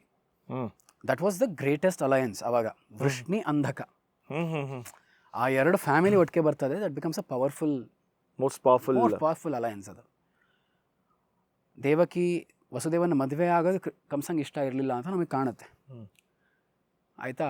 ವಸುದೇವನ ಮದುವೆ ಆಗ್ತಾಳೆ, ಅದಾದಮೇಲೆ ಆ ಒಂದು ಆಕಾಶವಾಣಿ ಆಗುತ್ತೆ ಅಂತ ಭಾಗವತ ಹೇಳುತ್ತೆ. ಆದರೆ again it is an understanding that ಈಗ ವೃಷ್ಣಿ ಮತ್ತು ಅಂಧಕರು ಒಂದಾದರೆ ತಾನೇ ರಾಜನಾಗಿ ಹಾಳು ಮಾಡ್ತದನ್ನು ಸಾಕಷ್ಟು ಕಂಸ. ಇನ್ನು ಇವನಿಗಿಂತ ಪ್ರಬಲವಾದಂತಹ ಯಾರಾದರೂ ರಾಜ ಬಂದರೆ ಕಥೆ ಏನು ಅನ್ನುವಂಥ ಒಂದು ಮನಸ್ಸಿನಲ್ಲಿ. ಅದಕ್ಕೆ ದೇವಕಿ ವಸುದೇವರಿಗೆ ಹುಟ್ಟುವಂತಹ ಎಲ್ಲ ಮಕ್ಕಳನ್ನು ನಾನು ಸಾಯಿಸ್ಬೇಕು. ಎಲ್ಲರನ್ನ ಸಾಯಿಸ್ತಾನೆ. ಕಂಸ ವಾಸ್ ವೆರಿ ಪವರ್ಫುಲ್ ಒಂದು ಕಡೆ, ಮಥುರೆ. ಇನ್ನೊಂದು ಕಡೆ ಕುರುಗಳಲ್ಲಿ ಭೀಷ್ಮಾಚಾರ್, ವೆರಿ ಪವರ್ಫುಲ್. ಮೇಲೆ ಹೋದರೆ ದ್ರುಪದ, ಪಾಂಚಾಲ, ವೆರಿ ಪವರ್ಫುಲ್. ಇವರೆಲ್ಲರ ತಲೆ ಮೇಲೆ ಹೊಡೆದಂಥ ಪವರ್ಫುಲ್ ಯಾರು ಅಂದರೆ ಜರಾಸಂಧ, ಮಗಧ ಅಂದರೆ ಇವತ್ತಿನ ಬಿಹಾರ್. ಜರಾಸಂಧ ಯೋಚನೆ ಮಾಡ್ತಾನೆ ಇಡೀ ಅವಾಗೇನು ಅಂದರೆ, ಅವಾಗ ಭರತಖಂಡ ಅಂದರೆ ಇವತ್ತಿನ ಭಾರತ ಅಲ್ಲ, ಅವಾಗ ಭರತಖಂಡ ಅಂದರೆ ಪಾರ್ಟ್ಸ್ ಆಫ್ ರಷ್ಯಾ, ಯುರೇಷ್ಯಾ, ಇಂಡೋನೇಷ್ಯನ್ ತನಕ, ಪಾರ್ಟ್ಸ್ ಆಫ್ ಚೈನಾ ಆಲ್ಸೋ. ಅಷ್ಟು ಭರತಖಂಡ, ಜಂಬೂದ್ವೀಪ ಅಷ್ಟನ್ನು ಆಳ್ತಿದ್ದಂಥವನು ಜರಾಸಂಧ, ಪ್ರಬಲವಾದವನು. ಅವನು ಸಾಮ್ರಾಟ ಚಕ್ರವರ್ತಿ ಆಗಬೇಕು ಅಂತ ಅವನು ಇದ್ದಿದ್ದು. ಅವನು ಯೋಚನೆ ಮಾಡ್ತಾನೆ ಯಾರ್ಯಾರ ಹತ್ರ ಇವನು ಜಗಳ ಮಾಡ್ಕೊಳಕ್ಕಾಗಲ್ಲ. There are some powerful people. ಒಂದು ದ್ರುಪದ, ಒಂದು ಭೀಷ್ಮಾಚಾರು, ಮತ್ತೊಬ್ಬ ಈ ಕಂಸ. ಸೊ ಯಾರ್ಯಾರು ಪವರ್ಫುಲ್, ಇವ್ರು 3 ಜನ ಪವರ್ಫುಲ್ ಇದ್ದಾರೆ. ಇವ್ರು 3 ಜನನ ಲೆಟ್ ಮೀ ಬಿಫ್ರೆಂಡ್ ದೆಮ್. ಸೊ ಇವ್ರು ನನಗೆ ನನ್ನ ಮುಂದೆ ನಿಂತ್ಕೋಬಾರ್ದು ಮುಂದೆ ಅಂತ ಕಂಸನ್ ಏನು ಮಾಡ್ತಾನೆ, ಪವರ್ಫುಲ್ ಇದ್ದಾನೆ, ಯಾದವರು ಇವನ ಕೈಯಲ್ಲಿದ್ದಾರೆ ಅಂತ ಹೇಳಿ ಕಂಸನಿಗೆ ತನ್ನ 2 ಹೆಣ್ಮಕ್ಳನ್ನು ಕೊಟ್ಬಿಡ್ತಾನೆ. ಅಸ್ಥಿ ಪ್ರಾಪ್ತಿ ಅಥವಾ ಅಸ್ಥಿ ಪ್ರಾಸ್ತಿ ಅಂತ ಅವ್ರ ಹೆಸರು. ಅವರನ್ನು ಕಂಸನ ಕೊಟ್ಟು ಕಂಸನನ್ನು ತನ್ನ ಅಳಿಯ ಮಾಡ್ಕೊಂಬಿಟ್ಟ. ಇಬ್ಬರು ಹೆಣ್ಮಕ್ಳನ್ನು ಕೊಟ್ಬಿಟ್ಟು ಕಂಸ ಇವಾಗ ಆಬ್ಲಿಗೇಷನ್ ಜರಾಸಂಧನ ಮಾತು ಕೇಳಬೇಕು. ಭೀಷ್ಮಾಚಾರ್ಯಗೆ ಮತ್ತು ಜರಾಸಂಧನಿಗೆ ಒಂದೊಂಥರ ಹೇಳದೇ ಇರುವಂತಹ ಎಕ್ಸ್ಪ್ರೆಸ್ ಮಾಡದೇ ಇರುವಂಥ ಒಂದು ಅಲಯನ್ಸ್. ಏನು, ನಾನು ನಿಮ್ಮ ಸುದ್ದಿಗೆ ಬರಲ್ಲ, ನೀವು ನನ್ನ ಸುದ್ದಿಗೆ ಬರಬೇಡಿ. ಹೇಗೆ ಅಂದರೆ ಶನಿ ಮತ್ತು ಮಂಗಳ ಅಂತಾರೆ ಅವರಿಬ್ಬರು. ಇಬ್ರಿಗೂ ಆಗಲ್ಲ, ಇಬ್ಬರು ಪವರ್ಫುಲ್. ದ್ರುಪದನೂ ಹಾಗೇನೆ. ದ್ರುಪದ ಅವನ ಪಾಡಿಗೆ ಅವನಿದ್ದ, ಆದ್ರೆ ದ್ರುಪದ ಪವರ್ಫುಲ್. ಸೊ ಅವನ ಜೊತೆಗೆ ನಾನು ಹೋಗೋದು ಬೇಡ ಅಂತ. ಹೀಗಿದ್ದ ಕಾಲದಲ್ಲಿ ಎಲ್ಲ ಕಡೆ ಎಂಥ ನೆಟ್ವರ್ಕು. ಪ್ರಾಗ್ಜ್ಯೋತಿಷ ಅಸ್ಸಾಂ, ಇವಂದೇ ಶಿಷ್ಯ ನರಕಾಸುರ. ಅವನಿಗೇನು ಪ್ಯಾಕ್ಟ್ ಏನು, ನೋಡಪ್ಪ ನಾನು ಹೆಣ್ಮಕ್ಳನ್ನ ಕದಿಯಲ್ಲ, ನಂದು ನಿಂದು ಪ್ಯಾಕ್ಟ್ ಏನು, ನೀನೆಲ್ಲ ರಾಜ್ಕುಮಾರಿಯನ್ನು ಕರ್ಕೊಂಬ. ಯಾಕಂದರೆ ನಿಯೋಗ ಪದ್ಧತಿ ಅಂದರೆ ರಾಜ್ಕುಮಾರಿ ಇದ್ದಾಳೆ ಅಂದರೆ ಮತ್ತೊಬ್ಬನ ಜೊತೆಗೆ ಮತ್ತೊಬ್ಬ ರಾಜ ಅಥವಾ ಇನ್ಯಾರೋ ಒಬ್ಬ ಕ್ಷತ್ರಿಯನ ಜೊತೆಗೆ ಸೇರಿಸಿ ಅಥವಾ ಬ್ರಾಹ್ಮಣನ ಜೊತೆಗೆ ಸೇರಿಸಿ ಇನ್ಯಾರ್ದೋ ಜೊತೆಗೆ ಸೇರಿಸಿ ಒಂದು ಮಗು ಮಾಡಿಬಿಡ್ತಾರೆ. ಆ ಮಗು ರಾಜ ಆಗ್ಬಿಡುತ್ತೆ. Which is A competition for us. ನೀನು ಎಲ್ಲ ರಾಜ್ಕುಮಾರಿಯರನ್ನು ನೀನು ಹರಿಸು, ನೀನು ಓಡಿಸ್ಕೊಂಡು ಹೋಗು, ನಾನೆಲ್ಲ ರಾಜ್ಕುಮಾರರನ್ನು ಓಡಿಸ್ಕೊಂಡು ಹೋಗ್ತೀನಿ ಅಂತ. ಏನು ನರಬಲಿ ಮಾಡೋಕ್ಕೆ, ಕುತ್ತಿಗೆ ಕುಯ್ಯೋಕ್ಕೆ, ನರಬಲಿ ಮಾಡೋಕ್ಕೆ ಹೊಸ ತೊಗೊಂಡು ಹೋಗ್ತಿದ್ದ ಇವನು ಜರಾಸಂಧ. ಕೆಲವು ಕಡೆ 21,000 ಜನ ಯುವರಾಜರು ಅಂತ ಹೇಳ್ತಾರೆ. ಇನ್ನು ಕೆಲವು ಇಲ್ಲ ಬರೀ 103 ಜನ ಅಂತ ಹೇಳ್ತಾರೆ. ಯಾವುದೋ ಒಂದು ಒಟ್ಟಿನಲ್ಲಿ ಈ ಕೆಲಸ ಮಾಡ್ತಿದ್ದ. ಇದಕ್ಕೆ ಇಲ್ಲಿ ಕಾಲಯವನ ಒಂದು ಸಪೋರ್ಟು. ಈ ಕಡೆ ಮಹಾರಾಷ್ಟ್ರ, ಸೌರಾಷ್ಟ್ರ, ಇಲ್ಲಿ ಕೆಳಗಡೆ ಕರ್ನಾಟಕ ಈ ಕಡೆ ಎಲ್ಲ ಬಂದರೆ ಅಲ್ಲಿ ರುಗ್ಮಿಣಿಯ ಅಣ್ಣ ಭೀಷ್ಮಕ ರಾಜನ ಮಗ ಅವನ ಸಪೋರ್ಟು, ಶಿಶುಪಾಲ ದಂತವಕ್ರಗಳ ಸಪೋರ್ಟು, ವಿಂದ ಅನುವಿಂದಗಳ ಸಪೋರ್ಟು, ಅಲ್ಲಿ ಮೇಲ್ಗಡೆ ಗೋನಂದ ಕಾಶ್ಮೀರದಲ್ಲಿ ಅವನ ಸಪೋರ್ಟು, ಯವನ ದೇಶದಲ್ಲಿದ್ದಂತಹ ಕಾಲ್ಯವನ ಅವನ ಸಪೋರ್ಟು. ಜರಾಸಂಧ ಆ್ಯಕ್ಚುಲಿ ನೋಡಿದ್ರೆ he is much more cruel than ಒಂದು ದುರ್ಯೋಧನನ ಅಥವಾ ಅಯ್ಯೋ ಡೆಫಿನೆಟ್ಲಿ 100%. ದುರ್ಯೋಧನ ಇವಂದೇ ಒಂದು ಮಾನಸ ಪುತ್ರ. ಜರಾಸಂಧನ ಮಾನಸ ಪುತ್ರ ಅವನು ದುರ್ಯೋಧನ. ಸೊ ಎಲ್ಲೂ ಧರ್ಮ ಅನ್ನೋದೇ ಇಲ್ಲ. ಎಂಥ ಪರಿಸ್ಥಿತಿ ಅದು, ಯೋಚನೆ ಮಾಡಿ. ಒಬ್ರು ಕಂಡ್ರೆ ಒಬ್ರಿಗಾಗಲ್ಲ ಇಂಥ ಪರಿಸ್ಥಿತಿ. ಈ ಥರ ಸಮಯ ಇದ್ದಾಗ ಕಂಸ ಮಕ್ಕಳನ್ನ ಸಾಯಿಸ್ತಾ ಇದ್ದ ಅಂದರೆ ಇನ್ನು ಕೃಷ್ಣನ ಜೀವನ ಹೇಗಿದ್ದಿರ್ಬೇಡ. ಕಾರಾಗೃಹದಲ್ಲಿ ತನ್ನ ತಂದೆ ತಾಯಿಯನ್ನು ಹಾಕಿ ಒದ್ದಾಡ್ಕೊಂಡು ಅವರಿದ್ದಾಗ ಎಷ್ಟು ಕಷ್ಟಪಟ್ಟಿರ್ಬೇಡ ಅವರು. ಇನ್ನೊಂದು ಕಡೆ ನೋಡಿ Rama, king, princely, Regal, royal ಆಗಿ ಬೆಳೆದ, ಎಲ್ಲ ಸಿಕ್ತು. ಹುಟ್ಟಿದ ತಕ್ಷಣ ಅವನಿಗೆಲ್ಲ ಪಾಠ. ಎಂಥ ಗುರುಗಳು, ವಸಿಷ್ಠರಂಥ ಗುರುಗಳು, ವಿಶ್ವಾಮಿತ್ರರಂಥ ಗುರುಗಳು ಎಲ್ಲ ಇತ್ತು. ಇವನಿಗೆ ಯಾರಿದ್ದಾರೆ ಗುರುಗಳು? ಈ ಥರ ಪರಿಸ್ಥಿತಿಯಲ್ಲಿ ಹುಟ್ಟಿದಂತಹ ಕೃಷ್ಣ ಹುಟ್ಟಕ್ಕೆ ಮುಂಚೆ ಅವನು ಸಾವಿನ ಕತ್ತಿ ಅವನ ತಲೆ ಮೇಲೆ ಹಾರಾಡ್ತಾ ಇದೆ. ಸಾಯಿಸ್ತಾನೆ ಕಂಸ. ಅಷ್ಟರಲ್ಲಿ ಅವ್ರ ತಂದೆ ಕಷ್ಟಪಟ್ಟು ಹೋಗಿ ಅವನನ್ನು ಅಲ್ಲಿ ನಂದಗೋಪನ ಹತ್ರ ಇಟ್ಟು ಅಲ್ಲಿಂದ ಯೋಗಮಾಯನ ಕರ್ಕೊಂಬಂದು ಇದೆಲ್ಲ ಮಾಡಿ ಆ ಕೃಷ್ಣ ಹುಟ್ಟಿದಾಗಿಂದ ಪಾಪ ಚಿಕ್ಕ ಮಗು ಆದಾಗಿಂದ ಪೂತನ, ತೃಣ, ಶಕಟ, ಅಘಾಸುರ, ಧೇನುಕಾಸುರ, ಎಷ್ಟು ಇವರೆಲ್ಲ ಕಂಸನ ಆಲಿಸು. ಅವನ ಎಲ್ಲ ಅಲಯನ್ಸ್ ಏನಿತ್ತು ಅವರೆಲ್ಲ ಬಂದು ಅವರನ್ನು ಕೃಷ್ಣನ ಮುಗಿಸ್ಬೇಕು ಅಂತ. ಅವರೆಲ್ಲರನ್ನ ಸಂಹಾರ ಮಾಡಿ ಎಷ್ಟು ಕಷ್ಟದಲ್ಲಿ ಬೆಳೆದಿರಬೇಡ ಕೃಷ್ಣ. ಇವತ್ತು ನಾವೊಬ್ಬ ಸೂಪರ್ ಪವರ್ ಆಗಿ ನೋಡ್ತೀವಿ ಕೃಷ್ಣನನ್ನು, ಸೂಪರ್ ಸ್ಟಾರ್ ಆಗಿ ನೋಡ್ತೀವಿ, ಸೂಪರ್ ಹ್ಯೂಮನ್ ಆಗಿ ನೋಡ್ತೀವಿ. ಆದರೆ ಒಂದು ಸತಿ let us remove the lens of being a bhakta and of him being a Purushottama. ಒಬ್ಬ ಸಾಮಾನ್ಯ ಮನುಷ್ಯಂಗೆ extraordinary thinking capacity, extraordinary power ಅಂತ ಅಂದ್ಕೊಳ್ಳೋಣ. ಆ ಮಗುವನ್ನು ಬದುಕಲಿಕ್ಕೆ ಬಿಡಬಾರ್ದು ಅಂತ ಇದ್ದರೆ ಹೇಗಾಗಬೇಡಕತ್ತೆ? ಇವತ್ತು ನಾವು ನೋಡ್ತೀವಲ್ಲ, ಇವತ್ತು ಹೆಣ್ಮಕ್ಳು ಕೆಲವು ದೇಶದಲ್ಲಿ ಹೆಣ್ಮಕ್ಳು ಓದಬಾರ್ದು, ಬೇರೆ ಥರ ಬಟ್ಟೆ ಹಾಕೋಬಾರ್ದು, ಮುಖ ತೋರಿಸ್ಬಾರ್ದು, ಎಷ್ಟು ನರಳ್ತಾರ ಹೆಣ್ಮಕ್ಳು. ಇನ್ನು ಇಮ್ಯಾಜಿನ್ ಕೃಷ್ಣ, ನೀನು ಬದುಕಲೇಬಾರ್ದು ಅಂದರೆ, ನೀನು ಬದುಕೋಕೆ ರೈಟ್ಸೇ ಇಲ್ಲ ನಿನಗೆ ಅಂತ ಸಾಯಿಸಬೇಕು ಅಂತ ಇರುವಂತಹ ಕಂಸ. Imagine the network. ಈ ನೆಟ್ವರ್ಕನ್ನು ಒಂದೊಂದನ್ನೇ ಭೇದಿಸಿ ಎಲ್ಲ ನೆಟ್ವರ್ಕನ್ನು ಭೇದಿಸಿದವನು ಒಬ್ಬನೇ, ಅದು Krishna. It was one man army, one versus all. ಇದೇ ಕೃಷ್ಣನ ಬಗ್ಗೆ, ಅಂದರೆ ಕೃಷ್ಣನ್ ಪವರ್ ಆ್ಯಂಡ್ ಹಿಸ್ ಲೀಲೆಗಳ ಬಗ್ಗೆ ಎಲ್ಲಾದರೂ ರಾಮಾಯಣದಲ್ಲಿ ಉಲ್ಲೇಖ ಆಯ್ತಾ? ಯಾಕೆ ಹೇಳಿದೆ ಅಂತಂದರೆ, ಈ ಓಕೆ, ಫಸ್ಟ್ ಅದಕ್ಕಿಂತ ಮುಂಚೆ ರಾಮಾಯಣ ಹೇಗೆ ಎಂಡ್ ಆಗಿದ್ದು? ಈಗ ನಮಗೆ ಈಗ ಕೃಷ್ಣಂದು ಹೇಗೆ ಎಂಡ್ ಆಯಿತು ಅಂದರೆ ಗೊತ್ತಿದೆ. ಅವನು ಮಲಗಿರ್ತಾನೆ, ಅವನ ಕಾಲಿಗೆ ಬಂದೊಂದು ಬಾಣ ಬೀಳುತ್ತೆ. ಸೊ ಹಾಗಾಗಿ ನಮಗೆ ಇದು ಎಂಡ್ ಆಯಿತು ಅಂತಂದ್ಬಿಟ್ಟು ಮಹಾಭಾರತದ್ದು ಅನ್ನೋದು ಒಂದು ನಮ್ಮ ಕಥೆ ಕೇಳಿದಂಥದ್ದು. ಅದೇ ಥರ ರಾಮಾಯಣ ಹೇಗೆ ಎಂಡ್ ಆಗಿ ಸೊ ದ್ವಾಪರ ಹೇಗೆ ಶುರು ಆಗುತ್ತೆ? Ending of Mahabharata is very similar to ending of Ramayana. ಓ, ಮಹಾಭಾರತದಲ್ಲೂ ಕೂಡ ಮೌಸಲ ಪರ್ವದಲ್ಲಿ ಎಲ್ಲ ಯಾದವಿ ಕಲಹ which was more complicated than ಕುರುಗಳ ಪರ ಕಲಹ. ಕೃಷ್ಣ ಬಲರಾಮರನ್ನು ನಿಂತ್ಕೊಂಡು ಯಾರ್ಯಾರು ಉಳಿದಿದ್ದಾರೆ ತನ್ನ ಮಕ್ಕಳು ಮೊಮ್ಮಕ್ಕಳು ಯಾದವರಲ್ಲಿ ಅವರನ್ನು ಸಾಯಿಸಿ ಸಂಹಾರ ಮಾಡಿ ಹಿ ರಿಟೈರ್ಸ್. ಯಾರು? ಬಲರಾಮ. ಶೇಷನ ಅವತಾರ ಅಂತ ಹೇಳ್ತಾರೆ. ಹಾವಿನ ರೂಪದಲ್ಲಿ ಹೋಗಿ ಸೇರಿಕೊಂಡ ಅಂತ. ಬಲರಾಮ ರಿಟೈರ್ ಆದ ತಕ್ಷಣ ಕೃಷ್ಣನಿಗೆ ಜರ ಅನ್ನುವಂತಹ ಒಬ್ಬ ಬೇಡ ಕೃಷ್ಣನನ್ನು ಕೊಂದ ಅಂತ. ಇಲ್ಲಿ ಹೇಗೆ ಬಲರಾಮ ಹೋಗಿ ಆನಂತರ ಕೃಷ್ಣ ಹೋದನೋ ಅದೇ ರೀತಿ ಉತ್ತರಾಖಂಡದಲ್ಲಿ ಲಕ್ಷ್ಮಣ ತನ್ನ ದೇಹ ತ್ಯಾಗ ಮಾಡ್ತಾನೆ. ಸಮಾಧಿಗೆ ಹೋಗ್ತಾನೆ ಲಕ್ಷ್ಮಣ. ಓಹೋ, ಸಮಾಧಿ, ಜೀವಂತ ಸಮಾಧಿ. ಅವನು ಪ್ರಾಣ ಬಿಡ್ತಾನೆ. ಲಕ್ಷ್ಮಣ ಪ್ರಾಣ ಬಿಟ್ಟ ನಂತರ ಲಕ್ಷ್ಮಣ ಇಲ್ಲದಂತಹ ಜೀವನ ನನಗೆ ಬೇಡ ಅಂತ ಹೇಳಿ ರಾಮನು ಹೋಗಿ ಜಲಸಮಾಧಿ ಆಗ್ತಾನೆ. ಸರಯೂ ನದಿ ತೀರದಲ್ಲಿ ನಡ್ಕೊಂಡು ಹೋಗಿ ರಾಮ ಜಲಸಮಾಧಿ ಆಗ್ತಾನೆ. ಅಲ್ಲೂ ಶೇಷ ತಮ್ಮ, ಇಲ್ಲಿ ಶೇಷ ಅಣ್ಣ. ಎರಡೂ ಒಂದೇ ಥರ. ಆದರೆ ಅಲ್ಲಿ ಕೃಷ್ಣ ಅವತಾರ ಆನಂತರ ಆದ ಕಾರಣ ಇನ್ನೊಂದೇನಾದ್ರು very true to its epic. Mahabharata ಥರ it is not an encyclopedic work. Ramayana is about one character which is Rama. ಆದರೆ ಅಲ್ಲೂ ಕೂಡ ಅಲ್ಲಿ ಹೇಗೆ ಬೇರೆ ಬೇರೆ ಉಪಕಥೆಗಳು ಬರುತ್ತೆ ಅಂದರೆ, ವಿಶ್ವಾಮಿತ್ರರು ರಾಮ ಲಕ್ಷ್ಮಣರನ್ನು ಕರ್ಕೊಂಡು ಅವ್ರು ಯಾಗಕ್ಕೆ ಹೋಗ್ತಿರುವಾಗ ಆನ್ ಹೆಸ್ಪೆಕ್ ಗಂಗೆ ಹೇಗೆ ಹುಟ್ಟಿದ್ಲು, ಸುಬ್ರಹ್ಮಣ್ಯ ಹೇಗೆ ಹುಟ್ಟದ, ಎಲ್ಲ ಸ್ಥಳ ಪುರಾಣಗಳು ಎಲ್ಲವನ್ನು ಹೇಳ್ಕೊಂಡು ಹೋಗ್ತಾರೆ ಯಾರು? ವಿಶ್ವಾಮಿತ್ರ. ಅಲ್ಲಿ ಆ ಥರ ಕಥೆಗಳು ಬರುತ್ತೆ ರಾಮಾಯಣದ. ಮತ್ತು ಎಷ್ಟೋ ಸತಿ ರಾಮ ಋಷಿಗಳ ಹತ್ರ ಕೂತ್ಕೊಂಡು ಮಾತಾಡುವಾಗ ಆ ಋಷಿಗಳು ಬಂದಿನೋ ಕಥೆಗಳನ್ನು ಹೇಳ್ತಾರೆ. ರಾಮ ಸ್ವಯಂ ಉಪನ್ಯಾಸ ಮಾಡ್ತಿದ್ದ. Rama loved telling stories. In fact ಅಲ್ಲಿ ರಾಮಾಯಣದಲ್ಲಿ ಹೇಳ್ತಾರೆ, ರಾಮ ಅಯೋಧ್ಯೆಯನ್ನು ಬಿಟ್ಟಂತಹ ದಿನ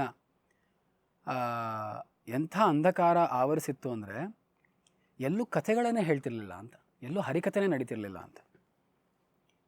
ಅಷ್ಟು ಅಂಧಕಾರ ಆವರಿಸ್ಬಿಡ್ತು ಅಂತ ಅಯೋಧ್ಯೆಯನ್ನು.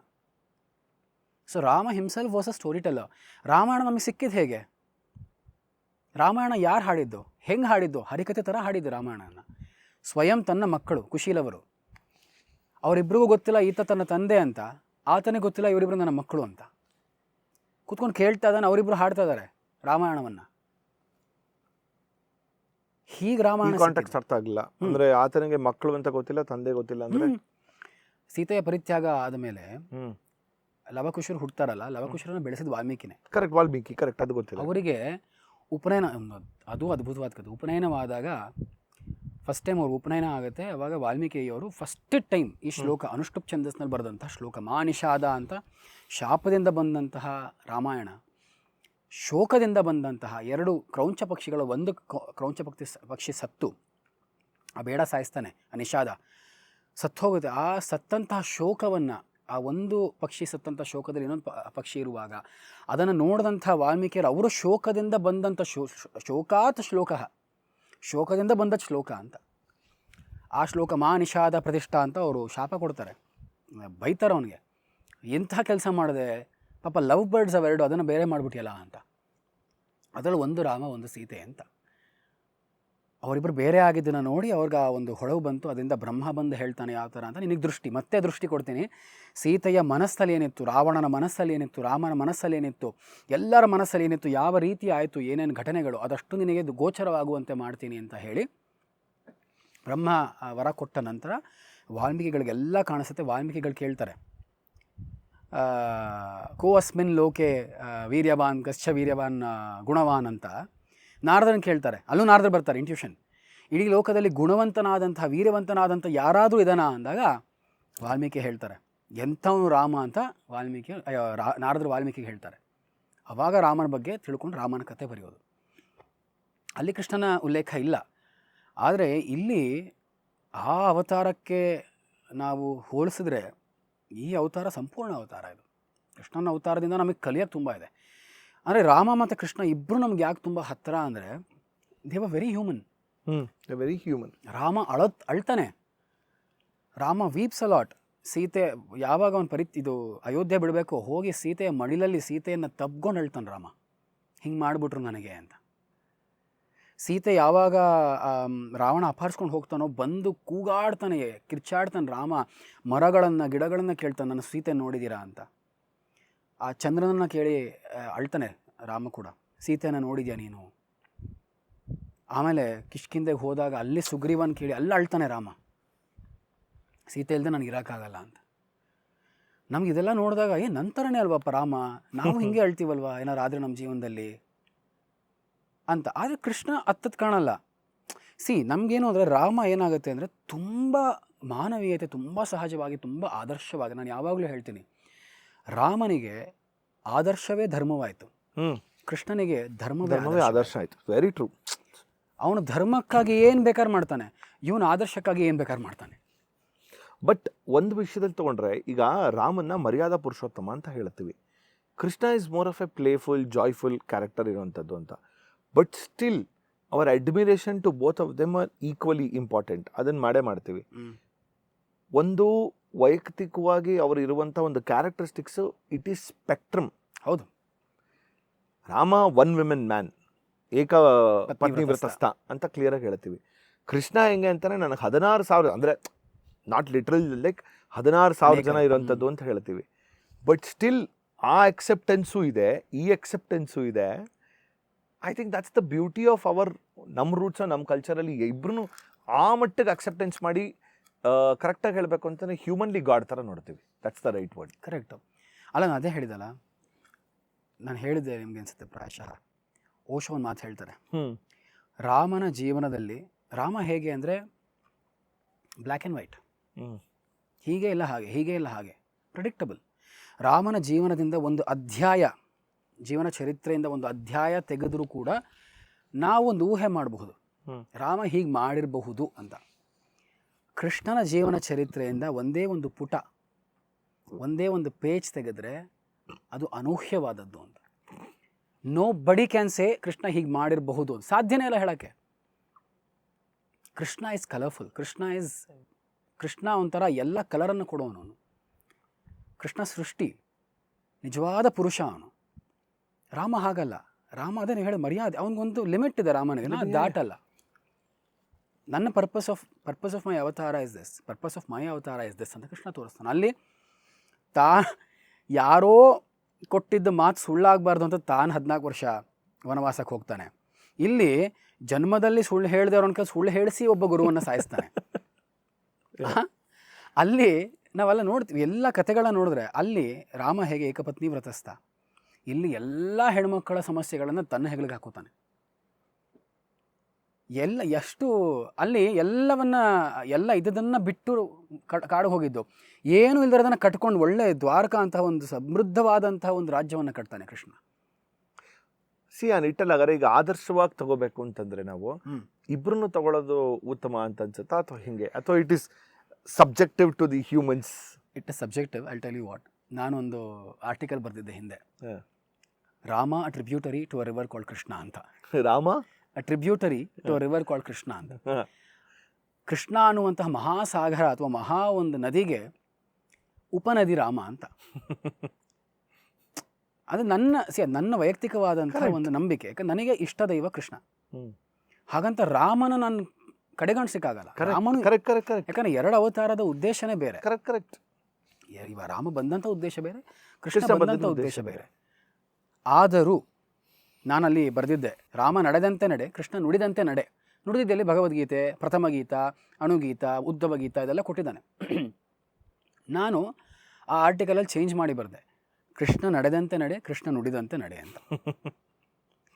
ಯಾಕೆ ಅಂದರೆ if I asked you, Mayura ನಿಮ್ಮ ಜೀವನ ಹೇಗಿರಬೇಕು, ನಿಮ್ಮ ಹತ್ರ ಇರುವಂತಹ ಕಂಫರ್ಟ್ಸ್ ಎಲ್ಲ ಬಿಟ್ಟು 14 ವರ್ಷ ವನವಾಸ ಮಾಡ್ತೀರಾ, ನೀವು ಮದುವೆ ಆಗಿದ್ದರೆ ನಿಮ್ಮ ಹೆಂಡತಿಯನ್ನು ಯಾರೋ ಹೊತ್ಕೊಂಡು ಹೋದರೆ ವಿಲ್ ಯು ಬಿ ಓಕೆ? ಆಮೇಲೆ ಆ ಎಷ್ಟು ಪ್ರೀತಿಸುವಂಥ ಹೆಂಡತಿಯನ್ನು ಕರ್ಕೊಂಬಂದು ಕೊನೆ ಅವಳನ್ನೂ ಪರಿತ್ಯಾಗ ಮಾಡುವಂಥ ಸನ್ನಿವೇಶ ಬಂದರೆ will you be happy? No. ನಾವು ಪೂಜೆ ಯಾಕೆ ಮಾಡ್ತೀವಿ ಅಂದರೆ ಅಷ್ಟೆಲ್ಲ ಅನುಭವಿಸಿದ್ರು ರಾಮ ಯಾವತ್ತೂ ಕೂಡ ತನ್ನ ಉಚ್ಚಕಂಠದಲ್ಲಿ ಯಾವತ್ತೂ ಮಾತಾಡಲಿಲ್ಲ. ಅಷ್ಟೆಲ್ಲ ಆದರೂ ಕೂಡ ರಾಮ ಯಾವತ್ತೂ ತನ್ನ ಒಂಥರ ಕೆಟ್ಟ ಮಾರ್ಗಕ್ಕೆ ನಡೀಲಿಲ್ಲ. ಯಾವತ್ತೂ ಅವನು ಧರ್ಮದ ಒಂದು ಪರಿಧಿಯನ್ನು ಮೀರಿ ನಡೆಯಲಿಲ್ಲ. ಹೆಂಗೆ ಸಾಧ್ಯ? ಇವಾಗ ನಮಗೇನೋ ದುಡ್ಡಿಲ್ಲ ಅಪ್ಪ ನನ್ನ ಕೈಯಲ್ಲಿ, ಊಟ ಇಲ್ಲ, ಹೊತ್ತಿಗೆ ಊಟ ಇಲ್ಲ ನನ್ನ ಕೈಯಲ್ಲಿ, ನಾನೊಬ್ಬ ಭಿಕ್ಷುಕನಿಂದ ಬೇಕಾದರೂ ಹೋಗಿ ತೊಗೊಂಬಂದ್ಬಿಡ್ತೀನಿ, ಕದ್ಕೊಂಬಂದ್ಬಿಡ್ತೀನಿ. ಒಬ್ಬ ಕುರುಡು ಯಾರೋ ಇರ್ತಾನೆ, ಪಾಪ ಕಣ್ಣಿಲ್ದವನು ಯಾರೋ ಇರ್ತಾನೆ ಭಿಕ್ಷುಕ, ಅವ್ನು ತಟ್ಟಿನ ತಂದುಬಿಡ್ತೀನಿ. ಯಾಕೆ ನನಗೆ ಅಷ್ಟು ಹಶ್ವಿತೆ, ನಾನು ಸಾಯುವಂಥ ಸನ್ನಿವೇಶ ಇದೆ, ನಾನು ಮಾಡಿಬಿಡ್ತೀನಿ, ಅಧರ್ಮದ ಕೆಲಸ ಮಾಡ್ತೀನಿ. ರಾಮ ಅಷ್ಟು ಅನುಭವಿಸಿದ ಒಂದು ಆ ಥರ ಕೆಲಸ ತೋರಿಸಿ. ಯಾಕೆ ಅವನನ್ನು ಪೂಜಿಸ್ಬೇಕು ನಾವು? ಬೇರೆ ಯಾರಿಗೆ ಇದಾಗಿದ್ದಿದ್ರು they would have gone nuts, they would have gone ಒಂಥರ ಟಿರಣಿ ಆಗ್ಬಿಡೋದು. ಅಧರ್ಮ ಪಥವನ್ನು ಹೇಗೆ ಹಿಡಿದಿರೋರು ಅವರು ಅಂದರೆ ಮಾಡಬಾರ್ದು ಕೆಲಸಗಳನ್ನು ಮಾಡಿಬಿಡೋರು. ರಾಮನಿಗೇನು ಕೊರತೆನಾ? ಹೇಗಿದ್ದ ಅಂತ ವಿಪುಲಾಂಸೋ ಮಹಾಬಾಹೋ ಕಂಬುಗ್ರೀವೋ ಮಹಾಹನುಹು ಹೆಂಗಿದೆ ರಾಮ? ಹೇಗಿದ್ದ ಅಂದರೆ ರಾಮ ಯಾವತ್ತೂ ಸ್ಮಿತಭಾಷಿ, ಪೂರ್ವಭಾಷಿ, ಸ್ಮಿತಪೂರ್ವ ಭಾಷೆ ಅಂತ ವಾಲ್ಮೀಕಿ ಹೇಳ್ತಾರೆ. ಮಾತಾಡೋಕ್ಕೆ ಮುಂಚೆ ನಕ್ಕೊಂಡು ಮಾತಾಡೋನಂತೆ, ಮಾತಾಡುವಾಗ ನಕ್ಕೊಂಡು ಮಾತಾಡೋನಂತೆ, ಮಾತಾಡಿದ ನಂತರ ನಗೋನಂತೆ. ಪೂರ್ವಭಾಷಿ ಅವನು. ಎಂಥ ಮಹಾರಾಜ ಏನೇ ಆದರೂ ಕೂಡ ಯಾರು ತಾನು ಬಂದು ಮಾತಾಡಬೇಕು ಅಂತ ಕಾಯ್ತಿರಲಿಲ್ಲ, ಇವನೇ ಅಪ್ರೋಚ್ ಮಾಡಿ ಮಾತಾಡೋನಂತೆ. ಅಷ್ಟು ಹಂಬಲ್ ರಾಮ, ಅಂಥ ರಾಮ. ಸೊ ನಾವು ಯೋಚನೆ ಮಾಡಿದಾಗ ನಮ್ಗೇನು ಅನಿಸುತ್ತೆ, ಬೇರೆ ಯಾರೇ ಇದ್ದಿದ್ರು, ಇವಾಗ ಕರ್ಣನ್ ವಿಚಾರ ನಾವು ತೊಗೊಂಡ್ರೆ ಮಹಾಭಾರತದಲ್ಲಿ ಎಲ್ಲ ಇದ್ದರೂ ಕೂಡ ಹುಟ್ಟಿನಿಂದ ಸಾಯೋ ತನಕ ಕರ್ಣ ಬರೀ ಕಂಪ್ಲೇಂಟ್, ನೆಗೆಟಿವ್. ನನಗೆ ಹೆಂಗೆ ಮಾಡಿಬಿಟ್ರು, ನನ್ನ ಕುಲ ಹಾಗೆ, ನನ್ನ ಕುಲ ಹೀಗೆ, ಅವನಿಗಂಥದ್ದು ಏನೂ ಕಷ್ಟ ಇರಲಿಲ್ಲ, ಯಾವ ಕಷ್ಟನೂ ಇರಲಿಲ್ಲ ಕರ್ಣನಿಗೆ ಆ ಲೆಕ್ಕದಲ್ಲಿ ನೋಡೋಕೆ ಹೋದರೆ. ಇವತ್ತೆಲ್ಲ ಫ್ಯಾನ್ಸಿ ಮಾಡಿಬಿಟ್ಟಿದ್ದಾರೆ ಕರ್ಣನ. ಇನ್ಫ್ಯಾಕ್ಟ್ ನಾವು ಕಡೆ ಎಪಿಸೋಡಲ್ಲೂ ಕೂಡ ಅದ್ರ ಬಗ್ಗೆ ಮಾತಾಡಿದ್ವಿ ಅಲ್ಲ, ಅದಂತೂ ನಿಜ. ಯಾಕಂದರೆ glorification of the, I don't say negative, see this is the present day trend. ನಾವು ಯಾವ ಮಟ್ಟದಲ್ಲಿ ನಿಂತಿದ್ದೀವಿ ಅಂತಲೇ I always say dark glorification of the negative or antagonist, celebration of the antagonist, that is the present day trend ಇವತ್ತಿರೋಂಥದ್ದು. ಹೌದು. And naturally ಅದನ್ನು ನಾವು ಪಾಸ್ಟಲ್ಲಿ ತೊಗೊಂಡು ಪುರಾಣಗಳಲ್ಲೂ ತೊಗೊಂಡು ಮಾಡ್ತಿತ್ತು ಅಂದರೆ ಅಲ್ಲೂ ಕೂಡ ನಮಗೆ ಇವತ್ತು ರಾವಣ ಇಸ್ ಬಿಗ್ಗರ್ ಅಂತಾರೆ. Ravana is celebrated bigger. Someone wants to do ನನಗೆ ಈಗ ಒಂದು ರೋಲ್ ಪಾತ್ರ ಮಾಡಬೇಕು ಅಂತಾರೆ, ನಂಗೆ ರಾವಣನ ಪಾತ್ರ ಮಾಡೋ ಖುಷಿ ಸಿಗುತ್ತೆ ಅಂತ ಹೇಳ್ತಾರೆ ಹೊರತು ರಾಮ ಓಕೆ, ರಾಮ ಯಾರು ಬೇಕಾದ್ರೂ ಮಾಡ್ಬಿಡ್ಬೋದು ಅಂತ. ಇವಾಗ ಅದೇ ನಾನು I sorry to cut you in between, I understood ಏನು ಹೇಳ್ತಾ ಇದ್ದೀರಾ ಅಂತ. ಬಟ್ ಇದನ್ನು ಎರಡು ಥರ ನೋಡ್ಬೇಕು ನಾವು. ಒಂದು ಕ್ಯಾರೆಕ್ಟರಾಗಿ ನೋಡೋದು, ಕಲೆ ಕ್ಯಾರೆಕ್ಟರಾಗಿ ನೋಡೋದು ಬಂದು. ಎರಡನೇದು ಅವರ ಆ ಒಂದು ತತ್ವ, ಆ ಒಂದು ಅಸ್ತಿತ್ವವಾಗಿ ನೋಡೋದು, ಸಹಜವಾಗಿ ನೋಡೋದು. ಒಬ್ಬ ವ್ಯಕ್ತಿಯಾಗಿ ನೋಡೋದು ಬೇರೆ, ಒಬ್ಬ ಪಾತ್ರವಾಗಿ ನೋಡೋದು ಬೇರೆ. ಒಂದು ಪಾತ್ರವಾಗಿ ನೋಡೋಕೆ ಹೋದರೆ I would definitely enjoy playing Ravana. Correct. I would definitely enjoy playing Duryodhana. ಎಷ್ಟು ಶೇಡ್ಸ್ ಇದೆ. ಪಾತ್ರವಾಗಿ ಅದ್ಭುತವಾದ ಪಾತ್ರ ಶಕುನಿ. ಆದರೆ ಪಾತ್ರ ಅದ್ಭುತವಾಗಿದೆ, ವ್ಯಕ್ತಿ ಅದ್ಭುತವಾಗಿದ್ದಾನ ಅನ್ನೋ ಪ್ರಶ್ನೆ. ನಾವು ಅದು ನೋಡು. ಇಲ್ಲಿ ನಮ್ಮ ಒಂದು ಡಿಬೇಟ್ ಎರಡು ಥರನೂ ಆಗಬೇಕು. ಪಾತ್ರವಾಗಿ ಒಬ್ಬ ಆಥರು ಒಂದು ಕ್ಯಾರೆಕ್ಟರ್ ಹಿಡ್ಕೊಂಡು ಬೆಳೆಸೋದು ಕಷ್ಟ. ಒಬ್ಬ ಆಥರ್ ಇವಾಗ ಯಾರು ಬರೆಯೋಕ್ಕೆ ಪ್ರಯತ್ನ ಬರೀತೀರಾ ನೀವು, ಏನೋ ಒಂದು ನಾಟಕ ಬರೀಬೇಕು ಅಂದರೆ ಯಾವುದೋ ಒಂದು ಹೊಸ ನಾಟಕ ಬರೀಬೇಕು ಅಂತ ಅಂದ್ಕೊಳ್ಳಿ, ಅಥವಾ ನಾನು ಕೊಡ್ತೀನಿ ನಂದೇ ಯಾವ್ದಾದ್ರು ಜೀವನ ಅಥವಾ ನಿಮ್ಮದೇ ಜೀವನದಲ್ಲಿ ಒಂದು ನಾಟಕ ಬರೀರಿ ಮಯೂರ ಅಂತ. ಎಷ್ಟು ಕಷ್ಟ ಆಗಬೇಡ. ಅದನ್ನು ರೋಚಕವಾಗಿ ಎಲ್ಲ ಟರ್ನಲ್ಲೂ, ಎಲ್ಲ ಸ್ಪಿಯರಲ್ಲೂ ಅದನ್ನು ರೋಚಕವಾಗಿ ಬರೆಯೋದು ಎಷ್ಟು ಕಷ್ಟ. ಹೊಸ ಒಂದು ಕ್ಯಾರೆಕ್ಟರ್ ಸೃಷ್ಟಿ ಮಾಡಿ ಅಂದರೆ ಎಷ್ಟು ಕಷ್ಟ ಆಗಬೇಡ. ಇನ್ನು ವಾಲ್ಮೀಕಿ, ವೇದವ್ಯಾಸರು ಥೌಸಂಡ್ಸ್ ಆಫ್ ಕ್ಯಾರೆಕ್ಟರ್ಸ್ ಸೃಷ್ಟಿ ಮಾಡಿದಾರಲ್ಲ, ಏನು ಹೇಗೆ ಮಾಡೋಕ್ಕೆ ಸಾಧ್ಯ? ಎಂತಹ ಕವಿತ್ವ ಅದು, ಎಂತಹ ಋಷಿತ್ವ. ಸೊ ಆ ಒಂದು ಕ್ಯಾರೆಕ್ಟರ್ಸನ್ನು ನಾವು ವಿ ಕಾಂಟ್ ಇಗ್ನೋರ್ ದೆಮ್. ಪಾತ್ರವಾಗಿ ಅದ್ಭುತವಾದ ಪಾತ್ರಗಳೆಲ್ಲ ವ್ಯಕ್ತಿಗತವಾಗಿ ನಾವು ನೋಡಬೇಕು ಅಂದರೆ ಅವಾಗ ನಾವು ಧರ್ಮ ಅಧರ್ಮ ಅದನ್ನೆಲ್ಲ ನೋಡಬೇಕಾಗತ್ತೆ. ಆ್ಯಂಡ್ ನೀವು ಆ್ಯಕ್ಚುಲಿ ತುಂಬ ಚೆನ್ನಾಗಿ ಹೇಳಿದ್ರಿ ಒಂದು ಲೈನು, ರಾಮ ಆದರ್ಶವಾಗಿ ಧರ್ಮನ ಇಟ್ಕೊಂಡ. ಹೌದು, ಅವನಿಗೆ ಅವನ ಆದರ್ಶನೇ ಅವನ ಧರ್ಮ. ಇವನಿಗೆ ಧರ್ಮನ ಆದರ್ಶ ಆಗೋಯ್ತು ಅಂತ. ಸಾಕ್ಷಾತ್ ತನ್ನ ಮಕ್ಕಳು ಮೊಮ್ಮಕ್ಕಳನ್ನೇ ಹೊಡೆದ ಅವನು ಧರ್ಮಕ್ಕೋಸ್ಕರ. ಕೃಷ್ಣ ಅವನು ಏನೂ ಕೇರ್ ಮಾಡಲ್ಲ. ಘಟೋತ್ಕಚ ಸತ್ತಾಗ ಐಶಿಕಾಸ್ತ್ರವನ್ನು, ಆ ಇಂದ್ರಾಯುಧವನ್ನು ಕರ್ಣ ತೊಗೊಂಡಿರ್ತಾನೆ. ಅರ್ಜುನನ ಸಾಯಿಸಬೇಕು ಅಂತಾನೆ. ಅರ್ಜುನನ ತಂದೆಯಿಂದ, ಯಾರು ಇಂದ್ರನಿಂದ, ಒಂದು ಬಾರ್ಟರ್ ಸಿಸ್ಟಮ್ ಮಾಡ್ತಾನೆ ಕರ್ಣ. ನೋಡಪ್ಪ, ನನಗೆ ದೈವಿಕವಾಗಿ ಬಂದಂಥದ್ದು ಈ ಕವಚ ಕುಂಡಲಗಳು. ಈ ಕವಚ ಕುಂಡಲವನ್ನು ನಿನಗೆ ಕೊಡ್ತೀನಿ. In exchange you are supposed to give me a celestial weapon that can put an end to Arjuna's life. ನಿನ್ನ ಮಗನ ಜೀವನಕ್ಕೆ ಆಗಲಿ ಅಂತ ಐಶಿಕಾಸ್ತ್ರವನ್ನು ಕೊಡ್ತಾನೆ, ವಿಚ್ ಇಸ್ ಇಂದ್ರಾಯುಧ. ಇಂದ್ರಾಯುಧವನ್ನು ಅರ್ಜುನನಿಗೋಸ್ಕರ ಅಂತ ಇಟ್ಕೊಂಡಿದ್ದ ಕಾರಣ ಅದನ್ನು ಘಟೋತ್ಕಚನ ಮೇಲೆ ಪ್ರಯೋಗ ಮಾಡುವಂತಹ ಸನ್ನಿವೇಶ ಹುಟ್ಕೊಳ್ಳುತ್ತೆ. ಘಟೋತ್ಕಚ ಸತ್ತಿದ್ದಾನೆ ಪಾಪ, ಎಂತಹ ಅದ್ಭುತವಾದಂಥ ಮಗ ಭೀಮನಿಗೆ. ಎಷ್ಟು ಹೋರಾಡಿ ಎಷ್ಟು ಅಕ್ಷೋಹಿಣಿಗಳನ್ನು ಸಂಹಾರ ಮಾಡಿ ಸಾಯುವಾಗ ಕೂಡ ಅವನು ಗರಿಮ ಅಷ್ಟಸಿದ್ಧಿಗಳ ಎರಡನೇದು ಅಣಿಮಾ ಗರಿಮ ಅಂತ ಹೇಳ್ತಾರಲ್ಲ, ದೊಡ್ಡವನಾಗಿ ಬೀಳುವಾಗ ಒಂದು ಅಕ್ಷೋಹಿಣಿ ಸೇನೆಯನ್ನು ಸಂಹಾರ ಮಾಡ್ದ ಅಂತ ಹೇಳುತ್ತೆ. ಅಷ್ಟು ಹೆಲ್ಪ್ ಮಾಡಿದಂಥ ಘಟೋತ್ಕಚ ಅವನು ಸತ್ತಾಗ ಅದಕ್ಕೆ ಇಂದ್ರಾಯುಧವನ್ನು ಯೂಸ್ ಮಾಡ್ತಾನೆ. ಯಾರು? ಕರ್ಣ. ಕೃಷ್ಣ ಕುಡ್ದಾಡ್ಬಿಟ್ಟ ಅಂತ ಹೇಳುತ್ತೆ ಮಹಾಭಾರತ. ಇಮ್ಯಾಜಿನ್ ಮಾಡಿ, ಒಂದು ಕಡೆ ಭೀಮ ಅಳ್ತಿದ್ದಾನೆ ತನ್ನ ಮಗ ಸತ್ತ ಅಂತ, ಧರ್ಮರಾಜ ಅಳ್ತಿದ್ದಾನೆ ಅಯ್ಯೋ ಘಟೋತ್ಕಚ ಸತ್ತ ಅಂತ. ಕೃಷ್ಣ ಸೆಲೆಬ್ರೇಟಿಂಗ್. ಅರ್ಜುನ ಶಾಕಲ್ಲಿದ್ದಾನೆ, ಸತ್ತೋದ್ನಲ್ಲಪ್ಪ ನನ್ನ ಮಗ, ಅವನು ಭೀಮನ್ ಮಗ ಆಗಿದ್ರೆ ನನ್ನ ಮಗನೇ, ನಾನು ಚಿಕ್ಕಪ್ಪ ನಾನು ಅವನಿಗೆ. ಆದರೆ ಕೃಷ್ಣ ಡಾನ್ಸ್ ಮಾಡಿಬಿಡ್ತಾನೆ ಖುಷಿಯಿಂದ. ಅವನು ಹೇಳ್ತಾನೆ, ನಾನು ಅರ್ಜುನ ಉಳ್ಕೊಂಡ, ಪಾಂಡವರು ಉಳ್ಕೊಂಡ್ರು, ಇವ್ರು ಉಳಿದ್ರೆ ಧರ್ಮ ಉಳಿತು. ಮಹಾಭಾರತದಲ್ಲಿ ಒಂದು ಉಕ್ತಿ ಪದೇ ಪದೇ ಪದೇ ಪದೇ ಬರ್ತಾನೆ ಇರುತ್ತೆ. ಕುಂತಿ ಕೈಯಲ್ಲಿ ಹೇಳಿಸಿದ್ದಾರೆ, ವಿದುರನ್ ಕೈಯಲ್ಲಿ ಹೇಳಿಸಿದ್ದಾರೆ, ಕರ್ಣ ಕೂಡ ಹೇಳ್ತಾನೆ ಇದನ್ನು. ಯಥೋ ಕೃಷ್ಣ ಸತೋ ಧರ್ಮ, ಯಥೋ ಧರ್ಮ ತಥೋ ಜಯ ಅಂತ. ಕೃಷ್ಣ ಎಲ್ಲಿದ್ದಾನೆ ಅಲ್ಲೇ ಧರ್ಮ ಇರೋದು, ಎಲ್ಲಿ ಧರ್ಮ ಇದೆ ಅಲ್ಲಿ ಜಯ ಇದ್ದೇ ಇರುತ್ತೆ. ಕರ್ಣ ಸಾಕ್ಷಾತ್ ಹೇಳ್ತಾನೆ ಕೃಷ್ಣನಿಗೆ. ಕೃಷ್ಣ ಅದ್ಭುತವಾದಂಥ ಘಟನೆಗಳು. ಇವಾಗ ನಾವು ಕ್ರೊನಾಲಜಿಕಲಿ ಹೋದರೆ ಕೃಷ್ಣನ ಜೀವನದಲ್ಲಿ ನಾವು ಅರ್ಥ ಮಾಡ್ಕೊಂಡ್ವಿ ಕೃಷ್ಣಗೆ ರಾಮಂಗೆ ಎಂತೆಂಥ ವ್ಯತ್ಯಾಸ ಇತ್ತು ಅಂತ. ಕೃಷ್ಣನಿಗೆ ಅವನ ಹುಟ್ಟಿನ ಸತ್ಯ ಗೊತ್ತಿಲ್ಲ. ತಾನು ಪೂತನಿಯ ಸಂಹಾರ ಆಯಿತು, ಶಕಟನ ಸಂಹಾರವಾಯಿತು, ತೃಣಾವರ್ತನ ಸಂಹಾರ ಆಯಿತು, ಒನ್ ಆಫ್ಟರ್ ದಿ ಅದರ್. ಭಾಗವತವನ್ನು ಥಿಯಾಲಜಿಕಲಾಗಿ ನೋಡಬೇಕು. ಭಾಗವತವನ್ನು ಕೇವಲ ಇತಿಹಾಸದಂತೆ ನೋಡಬಾರ್ದು. ಭಾಗವತ ಯಾಕೆ ಕೊಟ್ಟಿರೋದು ಅಂದರೆ ಕೃಷ್ಣ ಅನ್ನುವಂತಹ ತತ್ವದ ವಿಚಾರ. ಕೃಷ್ಣ ಅನ್ನುವಂತಹ ಮನುಷ್ಯ ಅವನ ವಿಚಾರವಲ್ಲ. ಕೃಷ್ಣ ಅನ್ನುವಂತಹ ತತ್ವ ಏನು? ಕರ್ಷತಿ ಇದೆ ಕೃಷ್ಣ. ಯಾರು ಆಕರ್ಷಣೆ ಮಾಡ್ತಾನೋ ಅವನು ಕೃಷ್ಣ. ಯಾರು ಆಕರ್ಷಣೆ ಮಾಡ್ತಾನೋ, ಏನನ್ನು ಆಕರ್ಷಣೆ ಮಾಡ್ಬೋದು ಅವನು? ಎಲ್ಲವನ್ನ ಆಕರ್ಷಣೆ ಮಾಡ್ತಾನೆ, ಕೆಟ್ಟದನ್ನು ಒಳ್ಳೆಯದು ಎಲ್ಲವನ್ನ ಆಕರ್ಷಣೆ ಮಾಡಿ ಅದಕ್ಕೆ ಹರಿ ಅಂತ. ಹರತೀತಿ ಹರಿಹಿ. ಯಾರು ಅಪಹರಣ ಮಾಡ್ತಾನೆ ಏನನ್ನ, ನಮ್ಮ ಅಹಂಕಾರವನ್ನು ನಮ್ಮ ಅಜ್ಞಾನವನ್ನು ಯಾರ ಅಪಹರಣ ಮಾಡ್ತಾನೆ ಅವನು ಹರಿ, ಅವನ ಕಥೆಯೇ ಹರಿಕತೆ. ಅಂತಹ ಕೃಷ್ಣ ಅವನಿಗೆ 8 ವರ್ಷ ಇದ್ದಾಗ ಕಾಳಿಂಗ ಮರ್ದನವಾಗಿದ್ದು. ಇವಾಗ ಇದನ್ನು ಹೇಗೆ ನೋಡಬೇಕು? ಒಂದು ಗ್ರಂಥದಲ್ಲಿ 3 ಹೆಡೆಯ ಹಾವು, ಒಂದು ಗ್ರಂಥದಲ್ಲಿ 5 ಹೆಡೆಯ ಹಾವು, ಒಂದಲ್ಲಿ 1000 ಹೆಡೆ, ಭಾಗವತದಲ್ಲಿ 1000 ಹೆಡೆಯ ಕಾಳಿಂಗ ಸರ್ಪ. ತಾನು ಇರಬಾರ್ದಂತಹ ಜಾಗಕ್ಕೆ, ಸ್ಥಳಕ್ಕೆ ಆ ಹಾವು ಬಂದಿದ್ದು. ಆ ಹಾವನ್ನ ಸಂಹಾರ ಮಾಡೋದನ್ನ ಇಲ್ಲ. ಹಿ ವಾಸ್ ಫಾರ್ ಪ್ರಕೃತಿ, ಹಿ ವಾಸ್ ಫಾರ್ ನೇಚರ್. ಅವನು ನೇಚರ್ ಅಂದರೆ ಪ್ರಾಣ ಅವನಿಗೆ. ಅವನು ಪ್ರಥಮ ಗೀತ ಅಂತ ಬರುತ್ತೆ ಭಾಗವತದಲ್ಲಿ. ಹೆಸರು ಪ್ರಥಮ ಗೀತ ಅಲ್ಲ, ಅದು ಪ್ರಥಮ ಗೀತ ಅಂತ ಕರೀತಾರೆ. ಏನು ಕಲಿಬೇಕು ಕೃಷ್ಣ ನಮಗೊಂದು ಒಂದು ಉಪದೇಶ ಮಾಡುವಂತ ಅವನ ಫ್ರೆಂಡ್ಸ್ ಎಲ್ಲ ಕೇಳಿದಾಗ ಮರದಂತೆ ಇರಿ ಅಂತಾನೆ ಕೃಷ್ಣ. ಮರದಂತೆ ಇರಿ, ಆ ಮರದಂತೆ ಇದ್ದರೆ ಅಮರರಾಗುವಿರಿ ಅಂತ. ಆ ಮರದಂತೆ ಇರಬೇಕು ಅಂತ. ಹೇಗೆ ಆ ಮರ? ಅವನು ಮಾಡಿದಂಥ ಗೀತೆ when he was 7 or 6 years old. ಅವನಿಗೆ ಉಪನಯನ ಆಗಿಲ್ಲ, ಎಜುಕೇಶನ್ ಆಗಿಲ್ಲ, ಯಾರು ಹೇಳ್ಕೊಟ್ಟಿಲ್ಲ ಅವನಿಗೆ, ಏನೂ ಆಗದೆ ಈ ಕೃಷ್ಣ ಕಾಳಿಂಗ ಮರ್ದನ ಮಾಡುವಾಗ ಕಾಳಿಂಗದ ಸ್ಥಾನ ಇರೋದು ಸಮುದ್ರದಲ್ಲಿ, ಸಾಗರದಲ್ಲ, ನದಿಯಲ್ಲ.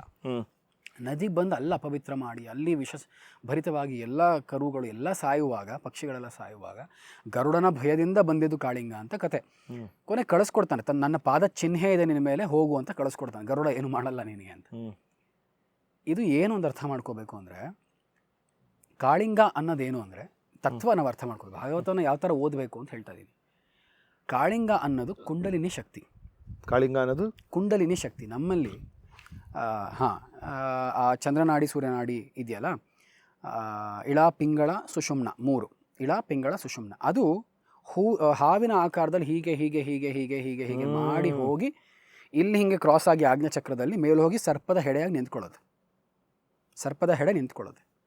ನಮ್ಮ ಜರ್ನಿ ಹಾಗೆ ಮೂಲಾಧಾರದಿಂದ ಸಹಸ್ರಾರದ ತನಕ ಅಂತ. 8ನೇ ವಯಸ್ಸಿನಲ್ಲಿ ಕಾಳಿಂಗ ಬಂದು ಆ ಕಾಳಿಂಗವನ್ನು ಮರ್ದಿಸಿ ಕಂಟ್ರೋಲ್ ಮಾಡಿ ಅದರ ಮೇಲೆ ಆನಂದ ತಾಂಡವ ಮಾಡಿದವನು ಕೃಷ್ಣ. ದಟ್ ಮೀನ್ಸ್ ಅವನಿಗೆ ಆ 8ನೇ ವಯಸ್ಸಿನಲ್ಲೇ ರಿಯಲೈಸೇಷನ್ ಆಗೋಯ್ತು ಅಂತ. ಆ ಕುಂಡಲಿನಿ ಶಕ್ತಿ ಜಾಗೃತವಾಗ್ಬಿಡ್ತು ಅವನಿಗೆ ಅಂತ. ಆ ಕುಂಡಲಿನಿ ಶಕ್ತಿಯನ್ನು ಯಾವ ರೀತಿಯಾಗಿ ಅವ್ನು ಟ್ರೀಟ್ ಮಾಡಿ, ಯಾವ ರೀತಿಯಾಗಿ ಅದರ ಬಾಲವನ್ನು ಕೈಯಲ್ಲಿ ಹಿಡಿದು ನರ್ತನ ಮಾಡ್ದ ಅಂತ. ನಮ್ಮೆಲ್ಲರಿಗೂ ಕಥಕ್ ಯಾರ್ಯಾರು ಪ್ರಾಕ್ಟೀಸ್ ಮಾಡ್ತೀವಿ ನಮ್ಮೆಲ್ಲರಿಗೂ ಅದೇ ಮೂಲ. ಕಥಕ್ಕನ್ನು ಕರೆಯೋದು ನಟವರಿ ನೃತ್ಯ ಅಂತ. ನಟವರ ಯಾರು ಅಂದರೆ, ನಟವರ ಅಂದರೆ ಕೃಷ್ಣ, ನಟರಾಜ ಅಂದರೆ ಶಿವ.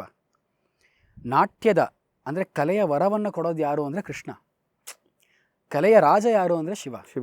ಆದರೆ ನಾವು ಕಲಾವಿದನಾಗಬೇಕು ಅಂದರೆ ನಮಗೆ ವರ ಬರಬೇಕಾಗಿರೋದು ಕೃಷ್ಣನಿಂದ. ಆ ಕೃಷ್ಣ ಯಾವಾಗ ಆ ಕಾಳಿಂಗನ ಸರ್ಪದ ಹೆಡೆ ಮೇಲೆ ನರ್ತನ ಮಾಡ್ತಿದ್ದ, ಆವಾಗ ತೋ ದಿಗಿ ದಿಗಿ ದಿಗಿ ತಾ ದಿಗಿ ದಿಗಿ ದಿಗಿ ತಾ ತೈತೈತ ಆ ತೈತೈತ ತೆಗೆದಾ ದಿಗಿ ದಿಗಿ ತೆಗೆದೋ ದಿಗಿ ದಿಗಿ ಈ ಥರ ಎಲ್ಲ ಸೌಂಡ್ ಬಂತು ಅಂತ ಹೇಳ್ತಾರೆ ಕಥಕ್ ಪದ್ಧತಿಯಲ್ಲಿ. ಅದನ್ನು ನಾವು ಇವತ್ತಿಗೂ ಉಪಯೋಗಿಸೋದು.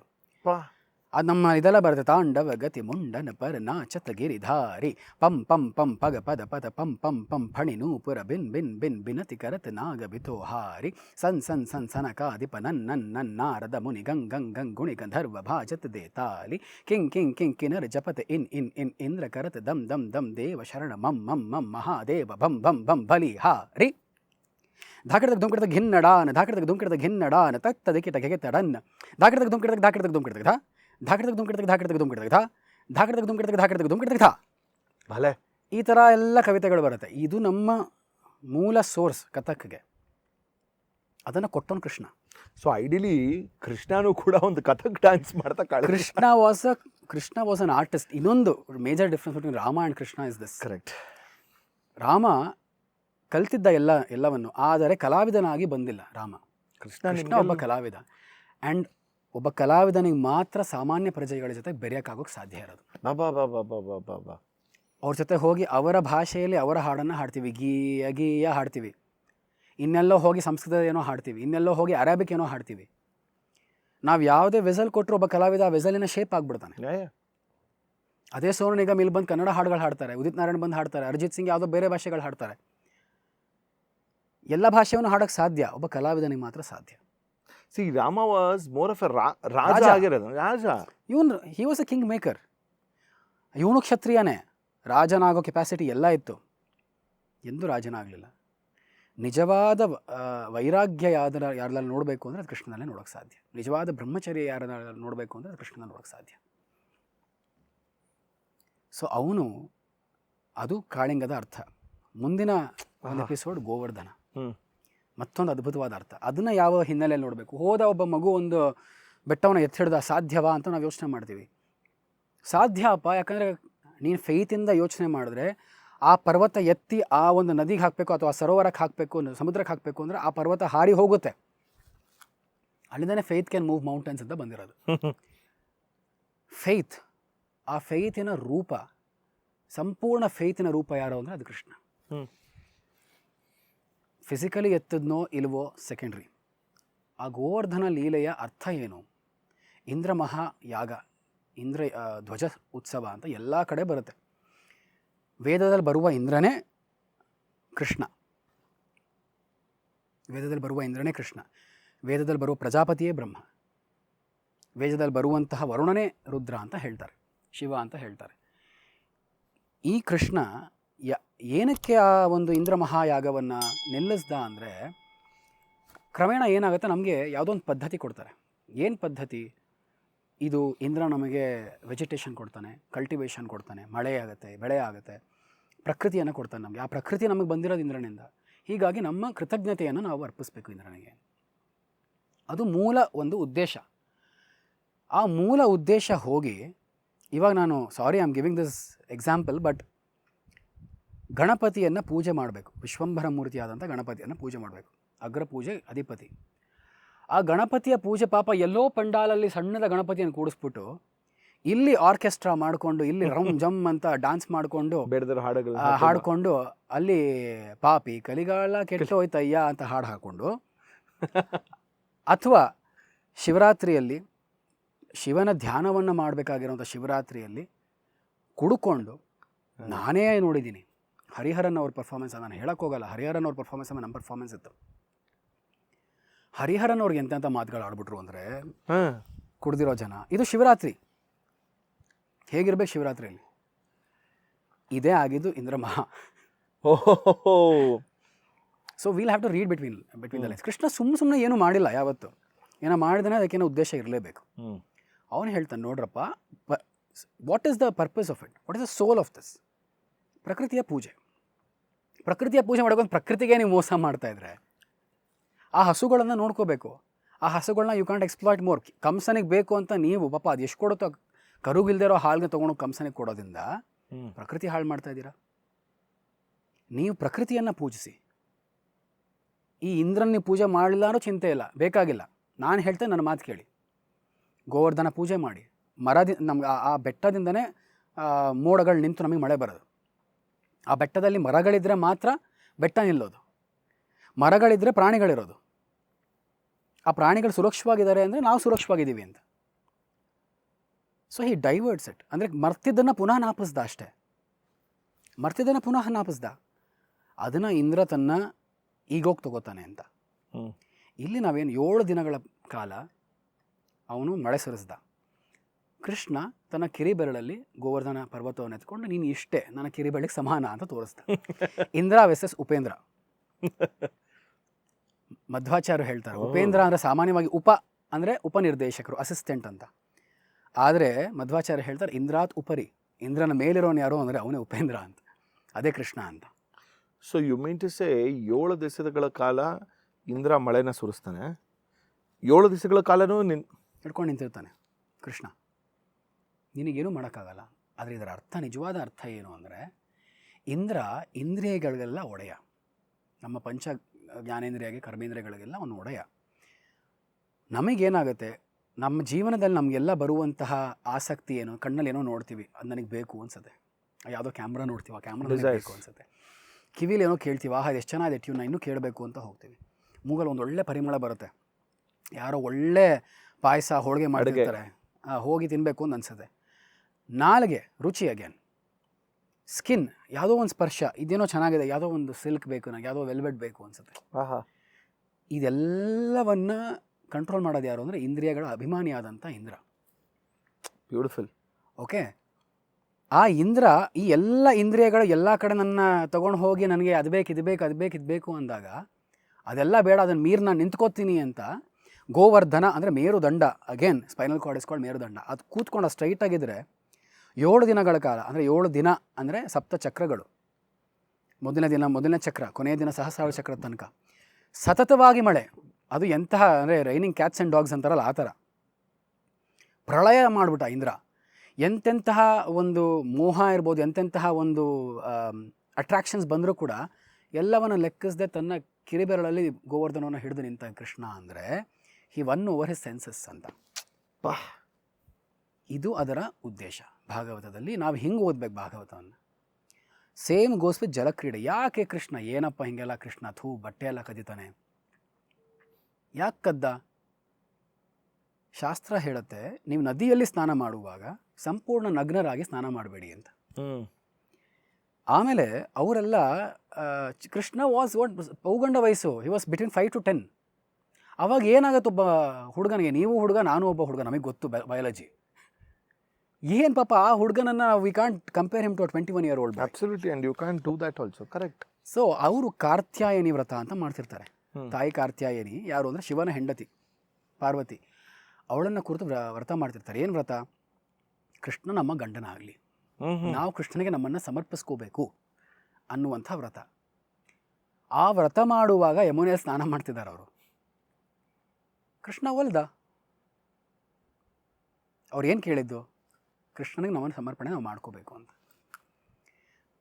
ಕೃಷ್ಣ ಹೇಳ್ತಾನೆ, ನೀವು ಬಟ್ಟೆ ಬಗ್ಗೆ ಯೋಚನೆ ಮಾಡ್ತಾ ಇದ್ದೀರಾ, ನಿಮಗೆ ಕೊಟ್ಟಿರೋ ಈ ಚರ್ಮನೇ ಬಟ್ಟೆ.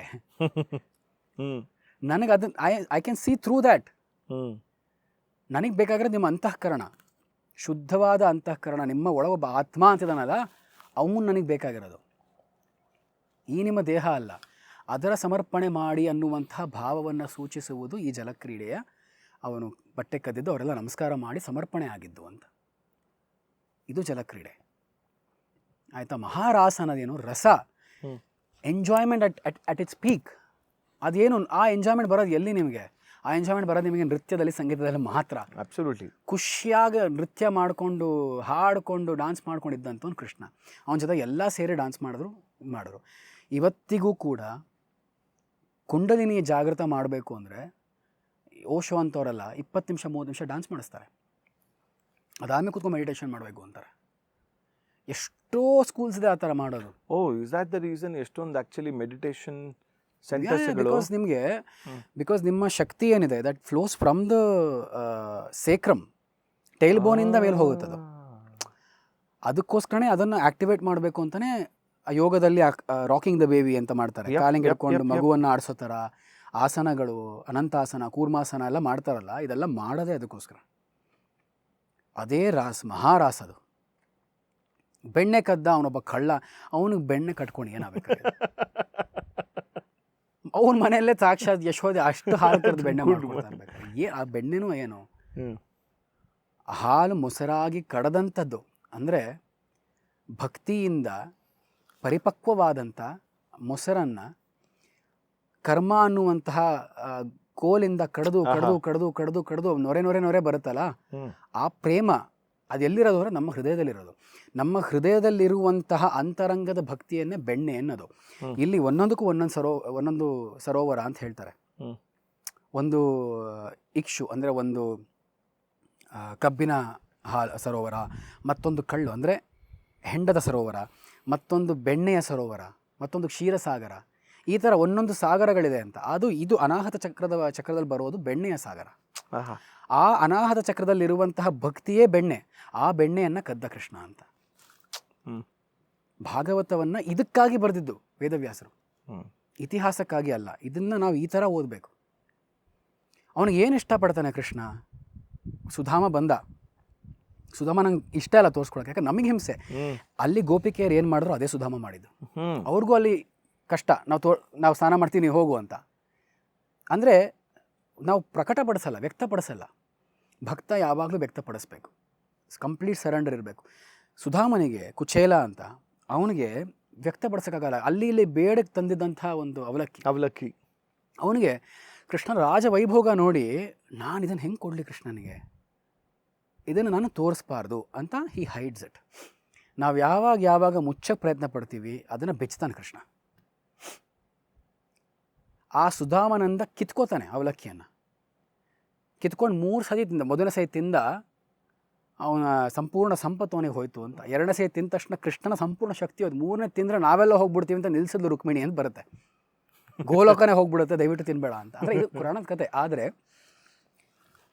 ಆ ಭತ್ತ ಅನ್ನೋದೇನಿದೆ, ಆ ಭತ್ತವನ್ನು ಚೆನ್ನಾಗಿ ನೀರಲ್ಲಿ ಅದನ್ನು ನೆನೆಸಿ, ಅದನ್ನು ಕರ್ಮ ಅನ್ನುವಂತಹ ಕೋಲಿನಿಂದ ಕುಟ್ಟಿ ಅದನ್ನು ಕೊನೆಗೆ ಆ ಭತ್ತದಿಂದ ಬಂದಂತಹ ಅಕ್ಕಿಯನ್ನು ಫ್ರೈ ಮಾಡಿ, ಕರ್ಮ ಅನ್ನುವಂತಹ ಕೆಲಸ ಅನ್ನುವಂತಹ ಬೆಂಕಿಯಲ್ಲಿ ಫ್ರೈ ಮಾಡಿ ಅವಲಕ್ಕಿಯಾಗಿ ಕೊಟ್ಟಾಗ ಆ ಅವಲಕ್ಕಿಯೇ ಭಕ್ತಿ ಆಗೋದು. ಅದಕ್ಕೆ ಅನ್ಸುತ್ತೆ ಎಲ್ಲಿ ಈಗಲೂ ಹೇಳ್ತಾರಲ್ಲ, ಒಂದು ಹಿಡಿ ಅವಲಕ್ಕಿ ಕೊಟ್ಟರು, ಅವಲಕ್ಕಿ ಯಾರಾದರೂ ಕೊಡ್ತಾರೆ ಅಂದರೆ ಬೇಡ ಅನ್ನಂಗಿಲ್ಲ, ಒಂದು ಹಿಡಿ ಆದರೂ ತಿನ್ನಲೇಬೇಕು ಅಂತ. ಅದು ಹೇಳ್ತಾರಲ್ಲ, ಅವಲಕ್ಕಿ ಕೊಟ್ಟು ಅವಲಕ್ಕಿ ಆದ ಅಂತ. ಅವಲಕ್ಕಿಯನ್ನು ಕೊಟ್ಟು ಅವಲಕ್ಕಿ ಆದ ಅಂತ. ಅಂದರೆ ಎಂತಹ ಅವಲಕ್ಕಿಯನ್ನು ಕೊಟ್ಟ ಅಂದರೆ ಈ ಥರ ಅವಲಕ್ಕಿ, ಭತ್ತದಲ್ಲಿ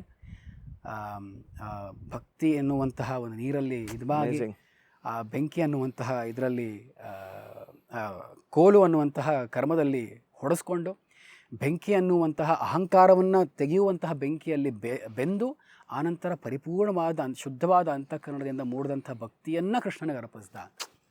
ಅದು ಅವಲಕ್ಕಿಯ ಕಥೆ.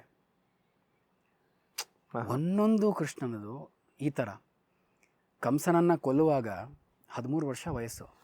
ಅಕ್ರೂರ ಬರ್ತಾನೆ. ಇವರೆಲ್ಲ ಯಾದವರೇ, ಎಲ್ಲರೂ ರಿಲೇಟಿವ್ಸ್. ಅಕ್ರೂರ ಬರ್ತಾನೆ. ಅಲ್ಲಿ ತನಕ ಕೃಷ್ಣನಿಗೆ ಗೊತ್ತಿಲ್ಲ ತನ್ನ ತಂದೆ ತಾಯಿ ಯಾರು ಅಂತ. ಪಾಪ ಆ ಹುಡುಗನ ಕಥೆ ಏನು? ಬಂದು ಈ ಥರ ಹೇಳ್ದ, ನೋಡಪ್ಪ ಇದು ಸತ್ಯ, ಬಿಲ್ಲ ಹಬ್ಬಕ್ಕೆ ನೀ ಬರಬೇಕು ಅಂತ. ಬಿಲ್ಲ ಹಬ್ಬ ಅವಾಗ ಶಿವಧನಸ್ಸು ಏನಿತ್ತು ಅದೇ ಥರ ಒಂದು ಧನಸ್ಸು, ಕಂಸನ ಧನಸ್ಸದು. ಆ ಬಿಲ್ಲು ಹಿಡಿದ್ರೆ ಯಾರು ಹಿಡಿಯೋಕ್ಕಾಗಲ್ಲ ಅನ್ನೋ ಒಂದಿದು. ಆ ಧನಸ್ಸಿನ ಪೂಜೆ ಮಾಡುವಂಥ ಹಬ್ಬ ಅಷ್ಟೇ ಅದು. ಅಲ್ಲಿ ಕೃಷ್ಣನನ್ನು ಕರೆಸ್ಬೇಕು, ಕೃಷ್ಣನನ್ನು ಸಾಯಿಸಬೇಕು, ಕಂಸನ ಪ್ಲ್ಯಾನ್. ಈ ಒಂದು ಅವನು ಹೊರಡುವಾಗ ಪೂರ್ತಿ ಉದ್ಧವನ ಹತ್ರ ತಿಳ್ಕೊತಾನೆ, ಅಕ್ರೂರನ ಹತ್ರ ತಿಳ್ಕೊತಾನೆ ಕೃಷ್ಣ.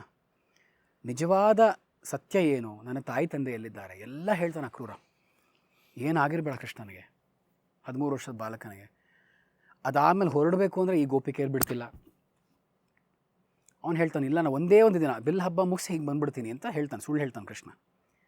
ಕೊನೆಗೆ ಅವರೆಲ್ಲ ಕಾಯ್ತಾನೇ ಇದ್ರು ಕೃಷ್ಣನಿಗೆ ಅಂತ ಬರುತ್ತೆ. ಮತ್ತೆ ಬರ್ತಾನೆ 50 ವರ್ಷ ಆದಮೇಲೆ ಕೃಷ್ಣ ಕುರುಕ್ಷೇತ್ರದಲ್ಲಿ ಒಂದು ಯಾಗ ಮಾಡಿ ಬರ್ತಾನೆ. ಅವಾಗ ಇವನ್ನೆಲ್ಲ ಭೇಟಿ ಆಗ್ತಾನೆ. ಯಾರೂ ಮದುವೆ ಆಗಿರಲ್ಲ, ಯಾರೂ ಆಗಿರಲ್ಲ. ಕೃಷ್ಣನಿಗೆ ಕಾಯ್ತಾರೆ. ಇವತ್ತಿಗೂ ದರ್ ಇಸ್ ಅ ಕ್ಲಾನ್ ಬೃಂದಾವನದಲ್ಲಿ. ಇವತ್ತಿಗೂ ಮದುವೆ ಆಗಲ್ಲ ಅವರು. ಕೃಷ್ಣ ಪ್ರೇಮಿಗಳನ್ನು ಕರ್ಕೋತಾರೆ, ಅವರನ್ನು ಸನ್ಯಾಸಿಗಳಾಗ್ಬಿಡ್ತಾರೆ ಅವರು, ಹೆಣ್ಮಕ್ಳು. ಅದೇ ಮೀರಾಬಾಯಿ ಥರ ಅಂತ ಅನ್ಬೋದಾ? ಹೌದು ಹೌದು, ಮದುವೆ ಆದರೂ ಆಚೆ ಬಂದವಳು. ಕರೆಕ್ಟ್, ಮದುವೆ ಆಗಿ ಆಚೆ ಬಂದಿದ್ದು. ಹಾಂ. ಸೊ ಎಲ್ಲ ನನ್ನ ಪ್ರಕಾರ ಅವನು ಎಲ್ಲ ಕೇಳಿರ್ಬೇಕು ಅಕ್ರೂರನ. ಯಾರ್ಯಾರು ರಾಜರು, ಹೇಗಿದೆ ನೆಟ್ವರ್ಕ್ ಇವಾಗ, ಯಾರ್ಯಾರು ಹೇಗೆ, ಯಾರ್ಯಾರು ಧರ್ಮಾತ್ಮರು, ಯಾರ್ಯಾರು ಅಧರ್ಮಿಗಳು ಎಲ್ಲ ತಿಳ್ಕೊಂಡಿರ್ತಾನೆ Krishna. On his way to Mathura. ಮಥುರಾಗೆ ಬಂದ ತಕ್ಷಣ ಕೃಷ್ಣನನ್ನು ಮುಗಿಸ್ಬೇಕು ಅಂತ. ಅಲ್ಲೆಲ್ಲ ಹೇಗಿತ್ತು ನೆಟ್ವರ್ಕ್, ಭಾಗವತ ಹೇಳುತ್ತೆ. ಬಂದ ತಕ್ಷಣ ಅಲ್ಲೊಬ್ಬ ಧೋಬಿ ಟೈಲರ್, ರಾಯಲ್ ಟೈಲರ್, ಅವನ ಹತ್ರ ಹೋಗಿ ಬಟ್ಟೆ ಕೇಳ್ತಾನೆ ಕೃಷ್ಣ, ನಂಗೆ ಬಟ್ಟೆ ಕೊಡಪ್ಪ, ಬಟ್ಟೆ ಇಲ್ಲ. ನೀನೇ ಅವನ ಕೊಡೋಕ್ಕೆ, ನಾನು ಕಂಸನಿ ಮಾತ್ರ ಹೊಲಿಯೋದು. ಸೊ ಹಿ ಅಂಡರ್ಸ್ಟ್ಯಾಂಡ್ಸ್, ಓ ಇವಾಗ ನಾವೆಲ್ಲರೂ ಹೋಗಬೇಕು ಗೌರ್ಮೆಂಟ್ ಆಫೀಸ್ಗೆ ಅಂದರೆ, ಏಯ್ ನೀನು ಯಾರು, ನೀನು ಶಿಫಾರಸ್ ತೊಗೊಂಬ ಹೋಗು, ನಾವು ಸರಿಯಾಗಿ ಮಾಡಿರ್ತೀವಿ ಕೆಲಸ, ಆದರೂ ನಮಗೆ ಶಿಫಾರಸ್ ಬೇಕು, ಇಲ್ಲ ಲಂಚ ಕೊಡು ಅಂತಾರೆ. ಅದೇ ಮಾಡ್ದ ಅವನು. ಒಂದು ಏಟು ಭಾಗವತ ಹೇಳುತ್ತೆ, ಇಲ್ಲಿಂದ ಒಂದು ಏಟು ಕೊಟ್ಟ ಕೃಷ್ಣ ಅಂತ ಕತ್ಮುರು ಬಿದ್ದೋಗ್ತಾನ ಅವನು. ಅಯ್ಯೋ, ಫಸ್ಟ್ ಸಾಯಿಸೋದವನನ್ನು ಕೃಷ್ಣ. ಅಂದರೆ ನೆಟ್ವರ್ಕ್ನ ಹೇಗೆ ಲೂಸ್ ಮಾಡ್ಕೊಂಡು ಬರ್ತಾನೆ ಅಂದರೆ, ಯಾರಾದರೂ ನನಗೆ CM ಗೊತ್ತು, ನನಗೆ ಅವ್ರು ಗೊತ್ತು ಅಂತ ಅಹಂಕಾರ ಪಟ್ಟರೆ ಅವ್ರನ್ನೆಲ್ಲ ಮುಗಿಸ್ಬಿಡ್ತಾನೆ. ಸಾಮಾನ್ಯ ಜನರ ಸೇವೆಗೆ ಇರೋದಿನ ಸಾಮಾನ್ಯ ಜನರ ಸೇವೆ ಮಾಡು ಅಂತ. ಅದಾದ ತಕ್ಷಣ ಬರ್ತಾನೆ, ಕುಬ್ಜೆ ಬರ್ತಾಳೆ. ಪಾಪ ಆಕೆ ಎಲ್ಲೆಲ್ಲೋ ಹೆಂಗೆಂಗೋ ತಿರುಗಿರೋದು, ಕುಬ್ಜೆ ಅವಳು. ಎಲ್ಲರೂ ಎಷ್ಟು ಕೆಟ್ಟದಾಳು ನೋಡೋಕ್ಕೆ, ಕುರೂಪಿ ಅವಳು ಅಂತ. ಆ ಕುರೂಪಿಯನ್ನು ಸುಂದರಿ ಅಂತ ಕರೀತಾನೆ ಕೃಷ್ಣ. ಅಂದರೆ ನಾನು ಬಾಹ್ಯ ಸೌಂದರ್ಯವನ್ನು ನೋಡ್ತಾನೆ ಇಲ್ಲ, ನಾನು ನೋಡ್ತಾರೆ ಅಂತರಂಗ ಸೌಂದರ್ಯ ಆಗ್ಬಿಟ್ಟು. ಅವಳು ಗಂಧ ಏನೇನೋ, ಬೇಸಿಕಲಿ ಅವಳು ರೆಡಿ ಮಾಡೋದು ಕಂಸನನ್ನು, ಆ ಕೆಲಸ. ಈ ಸೈರಂಧ್ರಿ ಅಂತ ಏನಿದ್ದಾಳೆ, ದ್ರೌಪದಿ ಸೈರಂಧ್ರಿ ಆಗ್ತಾಳಲ್ಲ ಅಜ್ಞಾತವಾಸದಲ್ಲಿ, ಮೇಕಪ್ ಮಾಡೋ ಆರ್ಟಿಸ್ಟ್ ಅಥವಾ ಲಿಕ್ಕರ್ ತೊಗೊಂಬರೋ ಆರ್ಟಿಸ್ಟ್, ಆ ಕೆಲಸ ಮಾಡ್ತಿರ್ತಾಳೆ ಈಕೆ. ಅವಳು ಎಷ್ಟು ಚೆನ್ನಾಗಿ ಮಾತಾಡ್ತಾಳೆ ಕೃಷ್ಣನ ಅಂದರೆ, ಕೃಷ್ಣನಿಗೆ ಮೈಕ್ ಅವನ ಕರಗ್ಬಿಟ್ಟು ಎಲ್ಲ ನೋಡ್ತಿದ್ದ ಹಾಗೆ ಅವಳನ್ನ 2 ಭುಜ ಹಿಡಿದು ಹೀಗೆ ಸರಿ ಮಾಡಿಬಿಡ್ತಾನೆ. ಆ ಕುಬ್ಜೆ ಅಂತ ಇರೋವಳು ಸುಂದರಾಂಗಿ ಆಗಿಬಿಡ್ತಾಳೆ. ಸುಂದರಾಂಗಿ ಆದಂತಹ ಕುಬ್ಜೆಯನ್ನು ಸ್ವೀಕರಿಸ್ತಾನೆ ಕೃಷ್ಣ. ಅಲ್ಲಿಂದ ಮತ್ತೆ ಮುಂದೆ ಹೋಗ್ತಾನೆ. ಮುಂದೆ ಹೋದರೆ ಕುಹಲಯಾಪೀಡ ಅನ್ನುವಂತಹ ಆನೆ, 4 ಟಸ್ಕರ್, ಅದು 4 ಟಸ್ಕರ್ ಆನೆ. ಅದು ಇವನಿಗೆ ಆನೆಯನ್ನು ಪಳಗ್ಸಕ್ಕೆ ಗೊತ್ತಿತ್ತು ಕೃಷ್ಣನಿಗೆ ಅಂತ ಇಲ್ಲಿ ಗೊತ್ತಾಗುತ್ತೆ. ಅವನು ತನ್ನ ಹೆಂಡತಿಯರನ್ನು ಮದುವೆ ಆಗುವಾಗ ಒಂದೊಂದು ಕಥೆಗಳು ಅದ್ಭುತವಾಗಿ ಹೇಳ್ತೀನಿ ಅದನ್ನು. ಆನೆಯನ್ನು ಕೃಷ್ಣ ಬಲರಾಮರಿಬ್ಬರು ಅವರ ಮರ್ಮ ಸ್ಥಾನಗಳಿಗೆಲ್ಲ ಹೊಡೆದು ಆನೆಯನ್ನು ಸಂಹಾರ ಮಾಡ್ತಾರೆ. ಆನೆಯನ್ನು ಸಂಹಾರ ಮಾಡಿ ಬರ್ತಾನೆ ಕೃಷ್ಣ. ಬಂದರೆ ಕಂಸ ಕೂತಿರ್ತಾನೆ, ಬಿಲ್ಲಿರುತ್ತೆ. ಎಲ್ಲರೂ ಕಂಸನ ಬಿಲ್ಲು ಯಾರು ಮುಟ್ಟಕ್ಕಾಗಲ್ಲ, ಶಿವಧನಸ್ತಾರೆ ಕಂಸನ ಬಿಲ್ಲು. ಬರ್ತಾನೆ, ಎಡಗೈಯಲ್ಲಿ ಕೂತಾನೆ, ಮುರಿದಾಕ್ಬಿಡ್ತಾನೆ ಕೃಷ್ಣ. ಅಂದರೆ ಕಂಸನ ಒಂದು ರೂಲಿಂಗ್, ಕಂಸನ ಒಂದು ಆಡಳಿತವನ್ನು ಒಂದು ರೂಪಕವಾಗಿ ಮುರಿದಾಕ್ಬಿಡ್ತಾನೆ. ಜನಕ್ಕೆ ಅಲ್ಲೇ ಒಂದು ಶಿಫ್ಟು, ಅಪ್ಪ ನಾವಿಷ್ಟು ಅನುಭವಿಸ್ತಾ ಇದ್ದೀವಿ ಕಂಸನ ಹತ್ರ, ಒಂದು ರೇ ಆಫ್ ಹೋಪ್, ಈ ಒಂದು ರೇ ಆಫ್ ಹೋಪ್ ಬಂದಿದೆ ನಮಗೆ ಅಂತ ಹೇಳಿ ಕೃಷ್ಣ ಅಲ್ಲಿ ಚಾಣೂರ ಮುಷ್ಟಿಕರು, ಸುಮೋ ರೆಸ್ಲರ್ಸ್ ಥರ ಅವ್ರನ್ನ ಬಿಡ್ತಾರೆ. ಚೆನ್ನಾಗಿ ಅವ್ರನ್ನೂ ಕೃಷ್ಣ ಬಲರಾಮರಿಬ್ಬರು ಓಡಾಡಿಸಿ ಇದು ಮಾಡ್ತಾರೆ. ಇದು ನಂಗೆ ವಾದಿರಾಜರದ ಒಂದು ಜ್ಞಾಪಕ ಬರುತ್ತೆ. ಈ ಕೃಷ್ಣ ಬಂದಾಗ ಯಾವ ರೀತಿಗೆ ಅಂತ ವಾದಿರಾಜರು ಬರೀತಾರೆ. ಅಂಗಾಲಿಂಗನ ತತ್ಪರಸ್ಯ ಚರಣಸ್ಪರ್ಶೋ ದ್ಯತಸ್ಯಾಪ್ಯಲಂ ನಮ್ರಸ್ಯ ಸ್ವಮುಪೇಯುಷೋಪಿ ಪರಿತಶ್ಚಾಣೂರ ನಾಮ್ನೋ ವಶೆ ಕೃಷ್ಣೋ ಅಭೂನ್ನಾಚ್ಯ ಮುಷ್ಟಿಕಶ್ಚ ಸಮರೇ ಸಂಕರ್ಷಣ ಸತ್ಕೃತಿಂ ದುಷ್ಟೈರಾಚರಿತಾಂ ಕಿಮತ್ರ ಮತಿವಾನ್ ಮೃತ್ಯುಪ್ರದಾಂ ವಿಶ್ವಸೇತ್ ಅಂತ. ಹೇಗೆ ಅಂದರೆ ಮಥುರೆಗೆ ಬಂದಂಥ ಬಲರಾಮಕೃಷ್ಣರನ್ನು ಇವರು ಚಾಣೂರ ಮುಷ್ಟಿಕರು ಆಲಿಂಗನ ಮಾಡ್ಕೊಳ್ಳೋಕೆ ಹೋಗ್ತಾ ಇದ್ರಂತೆ. ಅವರನ್ನು ಆಲಿಂಗನ ಮಾಡಿ ಪುಡಿ ಮಾಡಬೇಕು ಅಂತ ಅವರ ಪ್ರದಕ್ಷಿಣೆ ಮಾಡ್ತಿದ್ರಂತೆ. ಅವರನ್ನೇ ದಿಟ್ಟಿಸಿ ನೋಡ್ತಿದ್ರಂತೆ. ಅವ್ರನ್ನ ಕಾಲು ಹಿಡಿದು ಹಿಂಗೆ ಕೃಷ್ಣ ಕಾಲು ಹಿಡಿದು ಎಳಿಬೇಕು ಅಂತ ಹೋಗ್ತಿದ್ರಂತೆ. ಇಷ್ಟೆಲ್ಲ ಮಾಡಿದ್ರು ಕೃಷ್ಣ ಅವ್ರಿಗೆ ಒಲಿಲ್ಲ ಅಂತ ಹೇಳ್ತಾರೆ ವಾದಿರಾಜರು. ಯಾಕೆಂದರೆ ಅವ್ರು ಇಷ್ಟೆಲ್ಲವನ್ನು ಭಕ್ತಿಯಲ್ಲಿ ಮಾಡಲಿಲ್ವಲ್ಲಪ್ಪ. ನಾವೇನು ಮಾಡ್ತೀವಿ, ಕೃಷ್ಣನನ್ನು ನಾವು ಆಲಿಂಗನ ಮಾಡ್ಕೊಳಕ್ಕೆ ಹೋಗ್ತೀವಿ ಭಕ್ತಿಯಿಂದ, ಕೃಷ್ಣನಿಗೆ ಅರ್ಚನೆ ಮಾಡ್ತೀವಿ, ಕೃಷ್ಣನಿಗೆ ನಾವು ಸ್ತೋತ್ರ ಹೇಳಿ ಅವ್ರು ಬೈತಾರೆ ಕೃಷ್ಣನಿಗೆ ಚಾಣೂರ ಮುಷ್ಟಿಕರು. ನಾವು ಸ್ತೋತ್ರ ಸಾಹಿತ್ಯ ಮಾಡ್ತೀವಿ. ಪ್ರದಕ್ಷಿಣೆ ಅಂದರೆ ನೀವು ಮಲ್ಲ ಯುದ್ಧ ಮಾಡೋಕೆ ಸುತ್ತ ಹೋಗ್ತೀವಲ್ಲ, ಹಿಂಗೆಲ್ಲ ಹಿಂಗೆ ಸುತ್ತ ಹೋಗ್ತಾ ಇದ್ದಾರೆ, ಕೃಷ್ಣನಿಗೆ ಪ್ರದಕ್ಷಿಣೆ ಮಾಡ್ತಾ ಇದ್ದಾರೆ, ಅವನನ್ನು ಬೀಳಿಸ್ಬೇಕು ಅಂತ ಕಾಲು ಹಿಡಿತಾ ಇದ್ದಾರೆ. ಅವನನ್ನೇ ದಿಟ್ಟಿಸಿ ನೋಡ್ತಿದ್ದಾರೆ. ಆದರೂ ಕೃಷ್ಣ ಅವ್ರು ವಶವಾಗಲಿಲ್ಲ, ಯಾಕಂದರೆ ಭಕ್ತಿ ಇರಲಿಲ್ವಲ್ಲ ಅವರಲ್ಲಿ. Very very nice. ಹೀಗೆ ಸೊ ಮುಗಿಸ್ತಾರೆ ಅವರನ್ನು.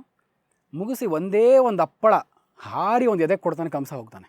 ನನ್ನ ಪ್ರಕಾರ ಕಂಸಂಗೆ ಹಾರ್ಟ್ ಅಟ್ಯಾಕ್ ಏನಾರು ಆಯ್ತಾ ಅಂತ.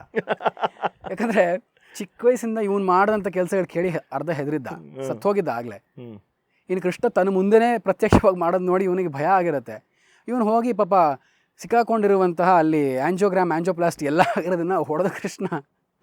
ಬಟ್ ಕಂಸ ರಿಯಲೈಸ್ ಯಾವಾಗ ಅವನಿಗೆ ರಿಯಲೈಸ್ ಆಯಿತು ಕೃಷ್ಣನ್ ಇವ್ರು ಬದುಕಿಸಿದ್ದಾರೆ, ಅಂದರೆ ಈ ಮಗುನ ಬದುಕಿಸಿದ್ದಾರೆ, ಯೋಗಮಾಯೆ ಅವತ್ತಿನ ರಾತ್ರಿನೇ ಗೊತ್ತಾಗುತ್ತೆ. ಅವತ್ತಿನ ರಾತ್ರಿನೇ ಗೊತ್ತಾಗತ್ತಾ? ಅದಕ್ಕೆ ಅವ್ನು ಪೂತನಿ ಎಲ್ಲರನ್ನ ಕಳಿಸೋದು. ಕಂಸನ್ ಸಂಹಾರ ಮಾಡ್ದ. ಇಲ್ಲಿಂದ ಕೃಷ್ಣನ ಲೈಫಲ್ಲಿ ತಿರುವು ಸಿಗೋದು. ಇಲ್ಲಿ ತನಕ ನಾವೆಲ್ಲ ಮಗು ತರಲೆ ಮಾಡ್ದ ಎಲ್ಲ ನೋಡ್ತೀವಿ, ಆದರೆ ಇಲ್ಲಿಂದ ಒಂದು ತಿರುವಿದೆಯಲ್ಲ ಕೃಷ್ಣನ ಜೀವನದ, ಅದ್ಭುತವಾದಂಥ ತಿರುವು. ಈ ಕಂಸ ಹೋಗಿದ್ದಾನೆ, ಯಾದವರಲ್ಲೆಲ್ಲ ಯೂನಿಟಿ ಇಲ್ಲ. ಕೆಲವರು ಖುಷಿಯಾಗಿದೆ, ಪಾಪ ತಂದೆ ತಾಯಿಯನ್ನು ಬಿಡಿಸ್ತಾನೆ ಜೈಲಿನಿಂದ. ಇವನಿಗೆ ವಿದ್ಯಾಭ್ಯಾಸ ಆಗಿಲ್ಲ, he has very limited time. ನಾನು ಕ್ರ್ಯಾಶ್ ಕೋರ್ಸ್ ಮಾಡ್ಕೋಬೇಕು ಅಂತ ಉಜ್ಜಯಿನಿಗೆ ಹೋಗ್ತಾನೆ ಕೃಷ್ಣ. ಸಾಂದೀಪಿನಿ ಮುನಿ ಅವ್ರ ಹತ್ರ ಹೋಗಿ ಹೇಳುತ್ತೆ, 64 ದಿನಗಳಲ್ಲಿ 64 ವಿದ್ಯೆ ಕಲಿತ ಕೃಷ್ಣ ಅಂತ. 64 ದಿನಗಳಲ್ಲಿ 64 ಚತುಷ್ಠಿ ಕಲೆ ಕಲಿತ ಅಂತ. ಅಷ್ಟು ಕಲಿತು ಎಲ್ಲ ಪಾಪ ನನ್ನ ಪ್ರಕಾರ ಅವನಿಗೆ ಅಷ್ಟು ಸಮಯ ಇರಲಿಲ್ಲ. ಅಲ್ಲೇ ಸುಧಾಮ ಅವನಿಗೆ ಫ್ರೆಂಡ್ ಆಗಿದ್ದು. ಪಾಪ ತುಂಬ ಬೇಗ ಕೃಷ್ಣ ಬಲರಾಮರು ಓದ್ಕೊಂಡು ವಾಪಸ್ ಬರಬೇಕು ಅವರು. ಬಿಕಾಸ್ ಇಲ್ಲಿ ರಾಜ ಹೋಗಿದ್ದಾನೆ ಪುನಃ. ಕಂಸನ ತಂದೆ ಉಗ್ರಸೇನ ಮಹಾರಾಜ ಅವನನ್ನು ಜೈಲಿಗೆ ಹಾಕಿದ್ದ ಕಂಸ, ಅಂಥ ಪರಮ ಪಾಪಿ. ಮುದುಕ ಹಡಿ ಮುದುಕ ಅವನನ್ನು ಕೂಡಿಸ್ತಾನೆ ರಾಜ ಅಂತ ಕೃಷ್ಣ. ಅವನೇ ಆಗ್ಬೋಯ್ತು ರಾಜ, ಆಗಲಿಲ್ಲ ಅವನು. ಕೊನೆಗೆ ಅಲ್ಲಿ ಪಾಠವನ್ನು ಮುಗಿಸಿ ಬರ್ತಾನೆ ಕೃಷ್ಣ, ಬೇಗ ಬರ್ತಾನೆ. ಬಂದರೆ ಜರಾಸಂಧನಿಗೆ ಇಲ್ಲಿ ಹತ್ಕೊಂಡಿದೆ, ನನ್ನ ಅಳಿಯನ್ನು ಸಂಹಾರ ಮಾಡ್ದ, ನನ್ನ 2 ಹೆಣ್ಣುಮಕ್ಕಳನ್ನು ವಿಧವೆಯರನ್ನು ಮಾಡಿದಾನೆ ಕೃಷ್ಣ, ಅವನು ನಾನು ಬಿಡಲ್ಲ ಅಂತ. ಜರಾಸಂಧನ ಹತ್ರ ಎಷ್ಟು ಅಕ್ಷೋಹಿಣಿ ಸೇನೆ ಕುರುಕ್ಷೇತ್ರದಲ್ಲಿ ಭಾಗವಹಿಸಿದ್ದು ಆವಾಗ. World war Kurukshetra, world war, ಅದು ಫಸ್ಟ್ ವರ್ಲ್ಡ್ ವಾರ್. ಆ ಕುರುಕ್ಷೇತ್ರದಲ್ಲಿ 18 ಅಕ್ಷೋಹಿಣಿ ಸೇನೆ. 18 ಅಕ್ಷೋಹಿಣಿ. ಒಂದು ಅಕ್ಷೋಹಿಣಿ ಅಂದರೆ ಏನು? 1,09,000 ಚಿಲ್ಲರೆ ಫುಟ್ ಸೋಲ್ಜರ್ಸ್, 65,000 ಚಿಲ್ಲರೆ ಕುದುರೆಗಳು, 21,000 ಆನೆಗಳು, ಎಷ್ಟೋ ರಥಗಳು, ಎಷ್ಟೋ ರಥಿಗಳು, ಅದನ್ನೆಲ್ಲ ನೋಡ್ಕೊಳ್ಳುವಂತಹ ಒಂದು ಆನೆಗೆ ಮಿನಿಮಮ್ 8 ಜನ. ಈ ಥರ 18, ನನ್ನ ಪ್ರಕಾರ ಏನಿಲ್ಲ ಅಂದರೆ 50-60 ಲಕ್ಷ ಜನ ಜರಾಸಂಧ ಕಳಿಸೋದು. ಅಲ್ಲಲ್ಲ, participate in Kurukshetra which is 18. ಜರಾಸಂಧನೊಬ್ಬನ ಹತ್ರ 21 ಅಕ್ಷೋಹಿಣಿ ಸೇನೆ. ಆ ಅಕ್ಷೋಹಿಣಿ ಸೇನೆಗಳನ್ನು ತಗೊಂಡು 17 ಸಾರಿ ಬರ್ತಾನೆ ದಂಡಯಾತ್ರೆ ಕೃಷ್ಣನನ್ನು ಮುಗಿಸ್ಬೇಕು ಅಂತ. In span of how many years? Krishna ಬೆಳೆಯೋ ತನಕ, let's say 7 years, 6 years, 7 years, 8 years, what ever. ಇಲ್ಲಿ ಪಾಪ ಕಂಸನ ಟಿರಣಿಯಿಂದ ಎಲ್ಲರನ್ನ ಬಿಡಿಸಿದಂಥ ಕೃಷ್ಣ ಎಲ್ಲರೂ ಇವನ ವಿರುದ್ಧನೇ. ಆ ಕಂಸ ನಮಗೆ ಭಿಕ್ಷೆ ಹಾಕ್ತಿದ್ದ, ತಂಗಳನ್ನ ತಿಂತಾ ಇದ್ವಿ, ಅದೇ ವಾಸಿ ನಮಗೆ, ನೀವು ಯಾವ ಬಂದುಬಿಡ, ಈ ಕೃಷ್ಣ ಕಟ್ಕೊಂಡ್ಬಿಟ್ಟ ನಮಗೆ, ಕಂಸನ ತೆಗೆದ, ಇವಾಗ ಜರಾಸಂಧ ಬಂದು ನಮ್ಗೆ ಇದು ಮಾಡ್ತಾ ಇದ್ದಾನೆ, ನಾವು ಇದನ್ನು ತಡ್ಕೋಬೇಕು, ಈ ಕೃಷ್ಣ ಮಾಡಿದೆಲ್ಲ ಇಂಥದ್ದು ಅಂತ ಕೃಷ್ಣನ ಮೇಲೆಲ್ಲ ಆರೋಪ. ಇವ್ರುಗಳಿಗೆಲ್ಲ ಇರೋಕ್ಕೆ ಜಾಗ ಇಲ್ಲ, ತೊಡಕ್ ಬಟ್ಟೆ ಇಲ್ಲ, ಅನ್ನ ಇಲ್ಲ, ಅಷ್ಟು ಹಾಳು ಮಾಡಿಕೊಡ್ಸಿದ್ದ ಕಂಸ. ಅವನು ಬಿಟ್ಟು ನಿಮಗೆಲ್ಲ ಇಂಡಿಪೆಂಡೆನ್ಸ್ ಕೊಡ್ತೀವಿ ಅಂತ ಅಂದರೆ ಅವ್ರನ್ನ ಹಿಂಗೆ ಬೈಯದ. ಆ ಥರ ಪಾಪ ಕೃಷ್ಣಂಗೆ ಅನ್ನಬಾರ್ದು ಅಂದ್ಬಿಡ್ತಾರೆ. ಆದರೆ ಬಂದಂಥದ್ದು ಜರಾಸಂಧನನ್ನು ಹಣ್ಣುಗಾಯಿ ನೀರ್ಗಾಯಿ ಮಾಡಿ ಹೊಡೆದು ಕಳಿಸ್ತಾನೆ ಕೃಷ್ಣ. 17 ಬಾರಿನೂ 3 ಬಾರಿ ಸಿಗುತ್ತೆ ಅಂತ ಹೇಳುತ್ತೆ. ಅಂದರೆ ಬೇರೆ ಬೇರೆ ಪುರಾಣಗಳೇ ಬೇರೆ ಬೇರೆ ಥರ ಬರುತ್ತೆ. 17 ಬಾರಿ ಅನ್ಕೊಂಡು ಅಷ್ಟು ಸತಿನೂ ಏನಾಗುತ್ತೆ, ಅಷ್ಟು ಸತಿ ಬಂದಾಗಲೂ ಕೃಷ್ಣಂಗೆ ಏನಿದೆ, ಯಾವ ಆಯುಧ ಎಲ್ಲ ಏನಿಲ್ಲ, ಅವನು ಓಡ್ತಾ ಇದ್ದಾನೆ ಎಲ್ಲ ಕಡೆ ಹೋಗಿ. ಗೊರಿಲ್ಲಾ ವಾರ್ಫೇರ್, ಆಕ್ರಂದ ಅಂತ ಅವಾಗ ಫಸ್ಟ್ ಗೊರಿಲ್ಲಾ ವಾರ್ಫೇರ್ ಮಾಡಿದ್ದೆ ಕೃಷ್ಣ. ಗೊರಿಲ್ಲಾ ವಾರ್ಫೇರ್ ಅಂದರೆ ನೀವೆಲ್ಲೋ ಹೋಗ್ತೀರಾ, ಯಾವುದೋ ಒಂದು ಊರಿಗೆ ಹೋಗ್ತಿರ್ತೀವಿ. ಇವಾಗ ಬಾಹುಬಲಿ ಸಿನಿಮಾದಲ್ಲಿ ಅವ್ರು ಅಟ್ಯಾಕ್ ಮಾಡಿದಾಗ ಅವನು ಅಲ್ಲಿರ್ತಾನಲ್ಲ ಊರಲ್ಲಿ, ಅಲ್ಲಿ ಒಬ್ಬ ಮೂರ್ಖನಾಗಿರ್ತಾನೆ, ಅಲ್ಲಿ ಸಡನ್ನಾಗಿ ಒಂದು ಅಟ್ಯಾಕ್ ಮಾಡ್ತಾರಲ್ಲ, ಅದು ಗೊರಿಲ್ಲಾ ವಾರ್ಫೇರ್. ಅವನು ಎತ್ತುಗಳನ್ನ ಇದೆಲ್ಲ ಯೂಸ್ ಮಾಡಿ ಮಾಡ್ತಾನೆ.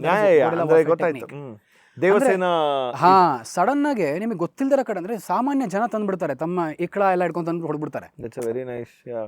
ಅಶೋಕ ಮಾಡಿದ್ದ ಅಂತ ಹೇಳ್ತೀವಿ ಇದನ್ನ, ಆಯ್ತಾ. ಸಡನ್ ಅಂದರೆ ಎಲ್ಲೋ ಹೂತೋಗಿರೋ ಥರ ಇರ್ತಾರೆ ಮಣ್ಣಲ್ಲಿ, ಸಡನ್ನಾಗಿ ಎದ್ಬಿಟ್ಟು ಹೊಡೆದ್ಬಿಡ್ತಾರೆ. ಯಾರು ಬಂದು ಹೊಡಿತಾರೆ ಗೊತ್ತಾಗಲ್ಲ ನಿಮಗೆ, ಯಾವಾಗ ಬಂದು ಹೊಡಿತಾರೆ, ಸಾಮಾನ್ಯ ಜನ ಥರ ಇರ್ತಾರೆ, ಅವ್ರು ಬಂದು ಹೊಡೆದ್ಬಿಡ್ತಾರೆ. ಈ ಗೊರಿಲ್ಲಾ ವಾರ್ಫೇರನ್ನು ಕೃಷ್ಣ ಮಾಡಿದ್ದ ಜರಾಸಂಧನಿಗೆ. ಸೊ ಅವನು ಎಲ್ಲರೂ ಹಿಂಗೆ ಮಾತಾಡಿದಾಗ ಕೃಷ್ಣ ಹೇಳ್ತಾನೆ, ಆಯ್ತಪ್ಪ, ನಾನು ಮಾಡಿ ದೊಡ್ಡ ತಪ್ಪು ಮಾಡಿಬಿಟ್ಟೆ, ಕಂಸನ ಸಾಯಿಸಿ ನಿಮಗೆಲ್ಲ ಇಂಡಿಪೆಂಡೆನ್ಸ್ ಕೊಟ್ಟು, ನಾನು ಮಾಡಿದ ತಪ್ಪು, ನಾನು ಒಂದು ಕೆಲಸ ಮಾಡ್ತೀನಿ, ನಾನೇ ನಿಷ್ಕಾಸಿತನ ಆಗ್ತೀನಿ, ನಾನು ನಿಮ್ಮ ರಾಜ್ಯದಲ್ಲಿರೋದು ನಾನು ಹೊರಟೋಗ್ತೀನಿ, ನಾನು ಇರಲ್ಲ ನಿಮ್ಮ ಜೊತೆಗೆ ಅಂತ ಕೃಷ್ಣ ಬಲರಾಮರಿಬ್ಬರು ಹೊರಟೋಗ್ತಾರೆ ಬಿಟ್ಬಿಟ್ಟು ಮಥುರೆಯನ್ನು. ನಾವೆಷ್ಟು ಪುಣ್ಯ ಮಾಡಿದ್ದೀವೋ ಕೃಷ್ಣ ಕಾರವಾರ ತನಕ ಬಂದಿದ್ದ. ಅಯ್ಯೋ ಹೌದಾ? ಕಾರವಾರದಲ್ಲಿ ನಡೆದಾಡಿದಾನೆ ಕೃಷ್ಣ. ಗೋವಾಗೆ ಹೋಗಿದ್ದಾನೆ ಕೃಷ್ಣ. ಇದೆಲ್ಲ ಡೀಟೇಲ್ಸ್ ಬರುತ್ತೆ ಮಹಾಭಾರತದಲ್ಲಿ ಮತ್ತು ಭಾಗವತದಲ್ಲಿ. ಅಲ್ಲಿ ಹೋಗಿ ಓಡಾಡಿದಾನೆ ಕೃಷ್ಣ ಅಂತ. ಅಲ್ಲಿ ಹೋಗಿ ಎಲ್ಲರನ್ನ ನೋಡಿ ಅಲ್ಲಿನ ಪರಿಸ್ಥಿತಿಗಳನ್ನು ನೋಡಿದ್ದಾನೆ. ಅವನು ಆವಾಗಲೇ ಒಂದು ಇಮ್ಯಾಜಿನ್ ಮಾಡಿ 14-16 ವರ್ಷ ಇರ್ಬೋದು ಹುಡುಗನಿಗೆ, ಟೀನೇಜರ್. ಅವನು ಅವಾಗ ನಾವು ಇವತ್ತು ಅಂತೀವಲ್ಲ ಭಗತ್ ಸಿಂಗು, ಟೀನೇಜರ್ ಒಬ್ಬ ಆ ಥರ ಸತ್ತ ಅಂತ ಅಂದಾಗ ನಮ್ಗೆ ಹಿಂಗೆ ಪ್ರೌಡ್ ಆಗುತ್ತೆ. ಕೃಷ್ಣ ಅಷ್ಟೇ ಅದಕ್ಕಿಂತ ಚಿಕ್ಕವನು ಕೃಷ್ಣ. ಸ್ವಾತಂತ್ರ್ಯಕ್ಕೆ ಅವಾಗ ಹೋರಾಡಿದ್ದಾನೆ. ಎಲ್ಲ ಕಡೆ ಹೋದ, ಎಲ್ಲ ಕಡೆ ನೆಕ್ಸಸ್ ನೋಡ್ದ, ಯಾವ ಥರ ಇದೆ ಜರಾಸಂಧ ನೆಕ್ಸಸ್ಸು ಅಂತ, ಜನ ಯಾವ ಥರ ಇದ್ದಾರೆ ಎಲ್ಲ ನೋಡ್ಕೊಂಡ, ಯಾರ್ಯಾರಿದ್ದಾರೆ ಯೋಧರು ಅಂತ. ಎಲ್ಲ ಕಡೆ ಎಲ್ಲ ಕಡೆ ಯಾದವ್ರು ಯಾರ್ಯಾರಿದ್ರು ಆ ಯಾದವ್ರನ್ನೆಲ್ಲ ಕರ್ಕೊಂಬಂದ.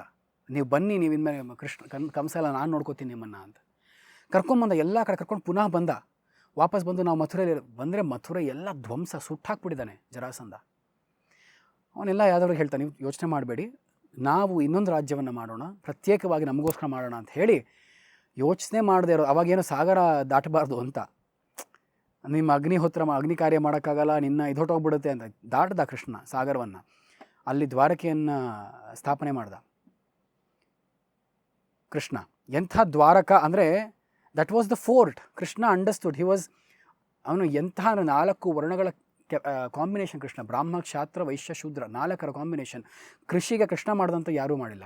ಗೋವರ್ಧನಲಿಲ್ಲ ಇನ್ನೇನು ಪ್ರಕೃತಿಯ ಪೂಜೆ. ಕೃಷಿ ಕೃಷ್ಣ ಮಾಡಿದಷ್ಟು ಕೆಲಸ ಯಾರೂ ಮಾಡಿಲ್ಲ. ಬ್ರಾಹ್ಮ ಅಂದರೆ ಇವನಂಥ ಅದ್ಭುತವಾದ ಬ್ರಾಹ್ಮಣ ಯಾರಿದ್ದಾನೆ? ಗೀತೆಯನ್ನು ಕೊಟ್ಟಂಥ ಗೀತಾಚಾರ್ಯ. ಕ್ಷತ್ರಿಯ ಅಂದರೆ ಇವನಕ್ಕಿಂತ ದೊಡ್ಡ ಕ್ಷತ್ರಿಯ ಯಾರಿದ್ದಾನೆ? ನಾನು ಯಾವ ಆಯುಧ ಇಲ್ಲದೆ ನಾನು ನಿಂತ್ಕೋತೀನಿ ಕುರುಕ್ಷೇತ್ರದಲ್ಲಿ ಅಂತ ಹೇಳಬೇಕು ಅಂದರೆ. ಇನ್ನು ಶೂದ್ರ, ಇವನಿಗಿಂತ ಅದ್ಭುತವಾದ ಸೇವೆಯನ್ನು ಯಾರು ಮಾಡ್ತಾನೆ? ಇವನಿಗಿಂತ ಅದ್ಭುತವಾದ ಕೃಷಿಯನ್ನು ಯಾರು ಮಾಡ್ತಾರೆ? ಓಪನ್ ಮಾಡ್ದ ಗೇಟ್ಸ್ ಫೋರ್ಟ್ಗೆ, ಎಲ್ಲ ಕಡೆಯಿಂದ ಬಿಸ್ನೆಸ್ ಮಾಡ್ದ. ನೋಡ್ತಿದ್ದಾಗೆ it became a very very ಎಂಥ ಸಮೃದ್ಧವಾದಂಥ ದೇಶ. 10 ವರ್ಷದಲ್ಲಿ ಫ್ರೆಜೈಲ್ 15 ಅಂತ ಇದ್ದಂತಹ ಭಾರತ ಟಾಪ್ 3ಗೆ ಇವಾಗ ಹೆಂಗೆ ಬಂದಿದೆ 10-12 ವರ್ಷದಲ್ಲಿ. ಆ ಕೆಲಸವನ್ನು ಆ ಕೃಷ್ಣ ಮಾಡ್ದ. ಸೊ ಯು ಮೀನ್ ಟು ಸೆ ಟೆಕ್ನಿಕಲಿ ಭಾರತದಲ್ಲಿ ಅಂದರೆ ಆ ಕಾಲದಲ್ಲಿ ತೊಗೊಂಡ ದ್ವಾಪರ ಯುಗದಲ್ಲಿ ದ್ವಾರಕಾ ವಾಸ್ ದಿ ಕ್ಯಾಪಿಟಲ್ ಅಂತಲೇ ಅಂದ್ಬಿಡ್ಬೋದು. ಅಲ್ಲ, ಕ್ಯಾಪಿಟಲ್ ಅಂತ ಹೇಳೋಕ್ಕಾಗಲ್ಲ. ಕ್ಯಾಪಿಟಲ್ ಆಗಿದ್ದ ನಂತರ ಇಂದ್ರಪ್ರಸ್ಥ ಅಥವಾ ಹಸ್ತಿನಾಪುರ ರಾಜಸೂಯ ಆಗದಲ್ಲಿ ಇಂದ್ರಪ್ರಸ್ಥ ಆಯಿತು, ಕ್ಯಾಪಿಟಲ್ ಆಯಿತು. ಕೃಷ್ಣಂಗೆ ಅದೆಲ್ಲ ಬೇಕಾಗಿರಲಿಲ್ಲ. ಕೃಷ್ಣಂಗೆ ಅದೇನೂ ಬೇಕಾಗಿರಲಿಲ್ಲ. ಹಾಗೇನ ಇದ್ರೆ ಅವ್ನು ರಾಜ ಆಗಿರ್ಬೇಕಿತ್ತು. ಯಾಕೆ ಅವನು ಉಗ್ರಸೇನ ರಾಜ ಮಾಡ್ದ ಅಲ್ಲಿ? ಕರೆಕ್ಟ್. ಅಂದರೆ ಪಾಪ ಅವ್ನು ಒಂದೊಂದು ಕೆಲಸಕ್ಕೂ he had to take signatures. He was not handling the exchequer. ಅವನೆಲ್ಲ ಫಿನಾನ್ಸ್ ಮಿನಿಸ್ಟರ್. ಎಲ್ಲರನ್ನ ಕೂಡಿಸ್ಬಿಟ್ಟಿದ್ದಾನೆ ಕೃಷ್ಣ. ನೀವು ಮಾಡಿ ಫಿನಾನ್ಸ್ ಮಿನಿಸ್ಟರ್, ನೀನು ಹೋಮ್ ಮಿನಿಸ್ಟರ್, ನೀನು ಕಿಂಗ್, ನೀನು ಪ್ರೈಮ್ ಮಿನಿಸ್ಟರ್, ಎಲ್ಲರನ್ನೂ ಕೂಡಿಸಿದ್ದಾನೆ. He was a secretary. ಒಂದೊಂದಕ್ಕೂ ಎಲ್ಲರ ಅಪಾಯಿಂಟ್ಮೆಂಟ್ ತೊಗೋಬೇಕು, ಎಲ್ಲರ ಅಪ್ರೂವಲ್ ತೊಗೋಬೇಕು ಅಂತ ಕೃಷ್ಣನ್ಗಿದ್ದು. ಅಷ್ಟರಲ್ಲಿ ಇಷ್ಟು ಕೆಲಸ ಮಾಡೋನಲ್ಲ ಅವನು.